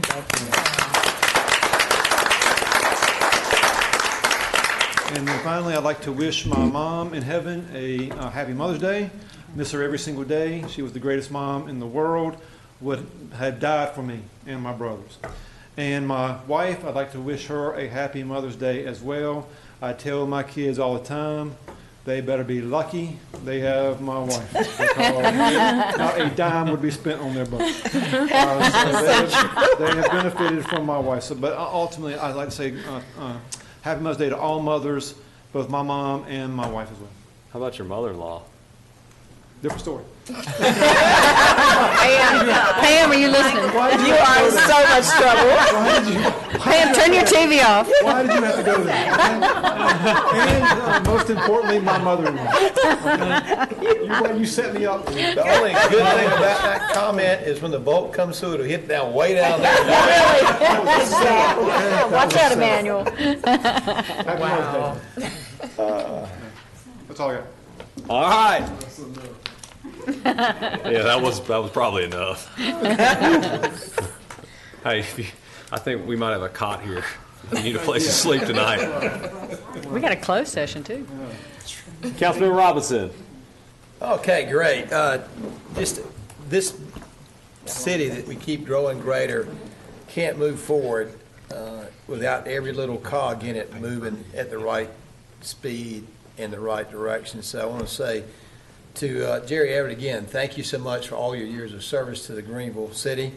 That means so much to us. To Lisa and Margot and Jeremy, thank y'all for trying to do better and improve yourself and improve our city of Greenville and your dedication. It is Nurses Week and it is also Teachers Appreciation Week. So if you see a nurse, give them a hug. Teacher, high five them for what they're doing for our kids and how the nurses treat our family members and relatives and friends.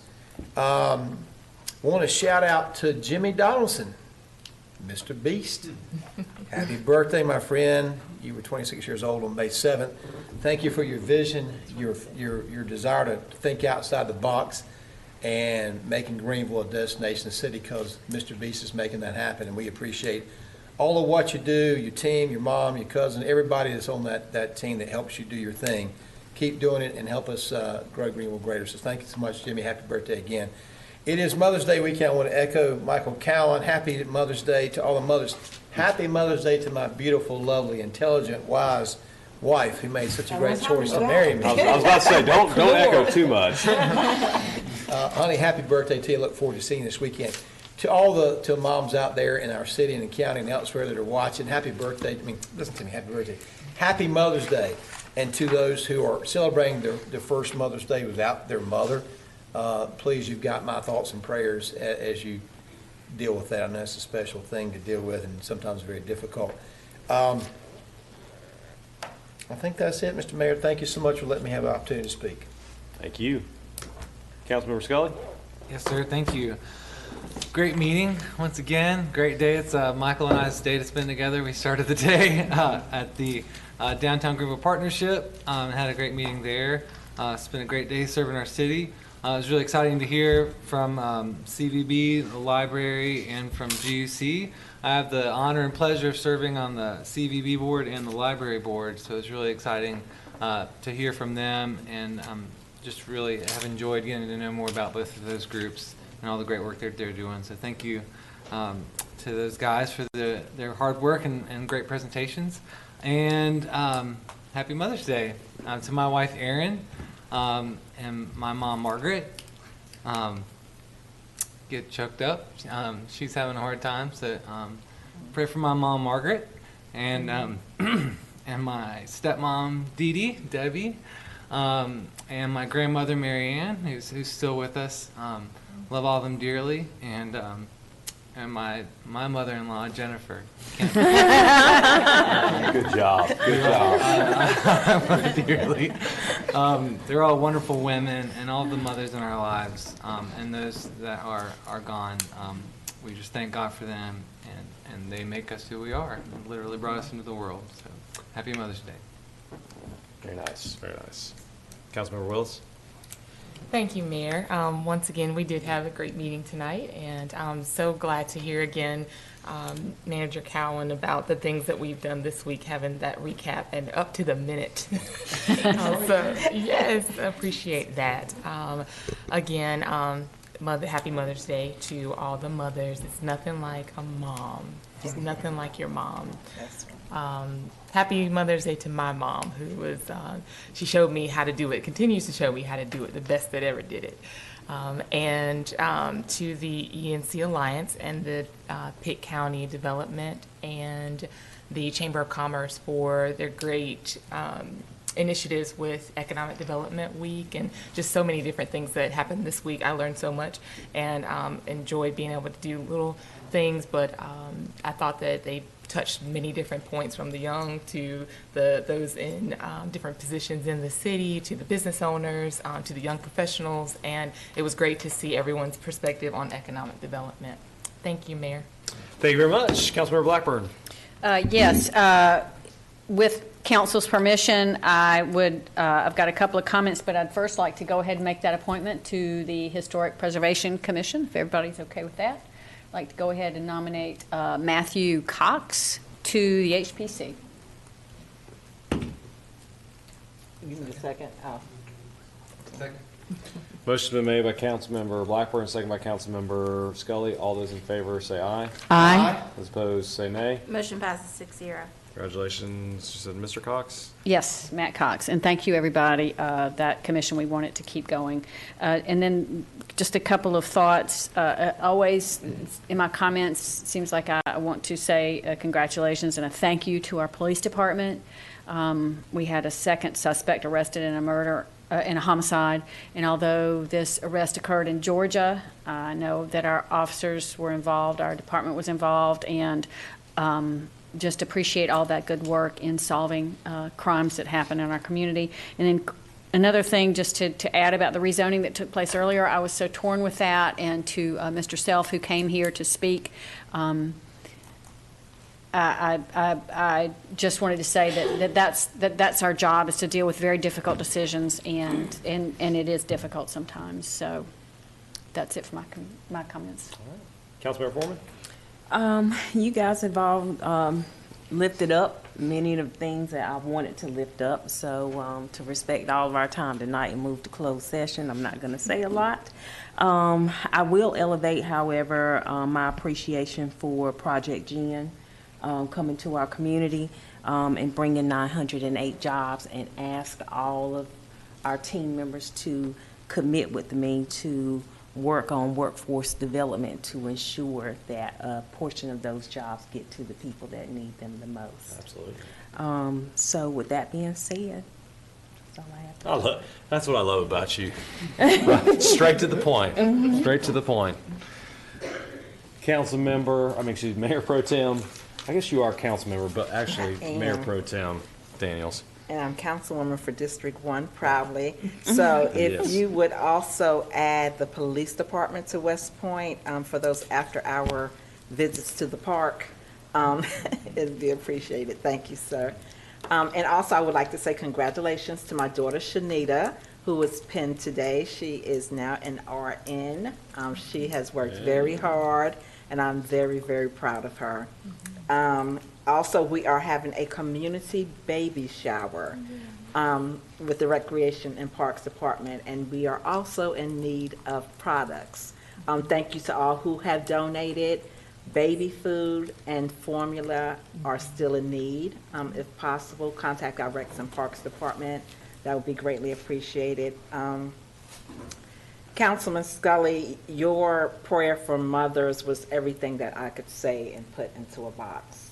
I thank you for that, and I do wish all the mothers a happy Mother's Day, especially my mom, who, Lord knows, I gave her a time of her life growing up, but I hope as things have changed, I've made her proud. To my girls who are mothers, happy Mother's Day to you, and just everyone. Motherhood is so broad, so rewarding, so hard, so valuable, and may all those mothers know that this weekend. Thank you, Mayor.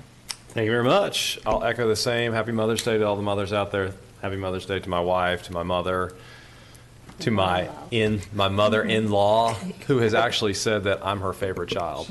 I'm not. I don't know if that's on record or not, but it is now. So happy Mother's Day to all the mothers out there. Also want to say thank you to my colleagues. I was not here on Monday, and I wasn't here, I think, last month either for a meeting. And I'll tell you, I've been on the city council or the mayor for going on my 9th year, and I think I've missed 3.5 meetings, I think 3.5 meetings. And so I've got a lot of stuff going on right now, so I appreciate you guys picking up the slack while I was gone. It takes a good team, and I've got a good team, and I appreciate all that you guys do and continuing to move the city forward. So thank you for your help with that. And I also want to encourage everybody to get out and support our Pirates. Our Pirates are doing very, very well this year. I think we were ranked 5th. I think we kicked it back to 7th, I think. 6th or 7th, I think, roughly. There's so many polls out there. But go out there and support them. They're doing really well this year. We're hopeful. I think we've got pretty good chances of hosting a regional. Way some of the projections are, hopefully a super regional if we can win the regional, and hopefully, fingers crossed, we've been saying it forever, going to Omaha. So get out there and support them. Let's get big crowds out there. I know the college students, a lot of them have left already, so it's good for us as a city to get out there and support them. And then also, our gnomes are starting at the end of this month, so we're not going to have a council meeting before that first game. I think the first game's the 24th, is that right? So make sure you get out there and support our gnomes over at Guy Smith Stadium. I know that I read the notes to council that a lot of the improvements have been done, and we're almost done, I think, in June. I think the final improvements are going to be done. We're working around the clock. Yeah, so go out there, check it out. It's going to be good baseball. You're going to see players from throughout the country coming here and playing at a high level. From teams all over our area, so go out there and support them. It'll be good entertainment throughout the entire summer. I think they have like roughly 30 home games, so get out there and support them. And I think the season tickets are like $360 for the whole season. That's actually really cheap for 30 games, so get out there. Without further ado, I'm going to kick it over to our city attorney to take us into closed session. Thank you, Mayor. And I would like to also wish my dear wife, Dorothy, a happy Mother's Day, and a happy Mother's Day to all the mothers. So quickly, Mayor and council members, the city administration requests that the council adopt the following motion holding a closed session pursuant to North Carolina General Statute, Section 143-318.11, to discuss matters relating to the location or expansion of industries or other businesses in the area served by the public body, including agreement on a tentative list of economic development incentives that may be offered by the public body in negotiations. So moved. Second. Ooh. The motion is made by Councilmember Willis, second by Councilmember Blackburn. All those in favor say aye. Aye. Those opposed say nay. We're in closed session.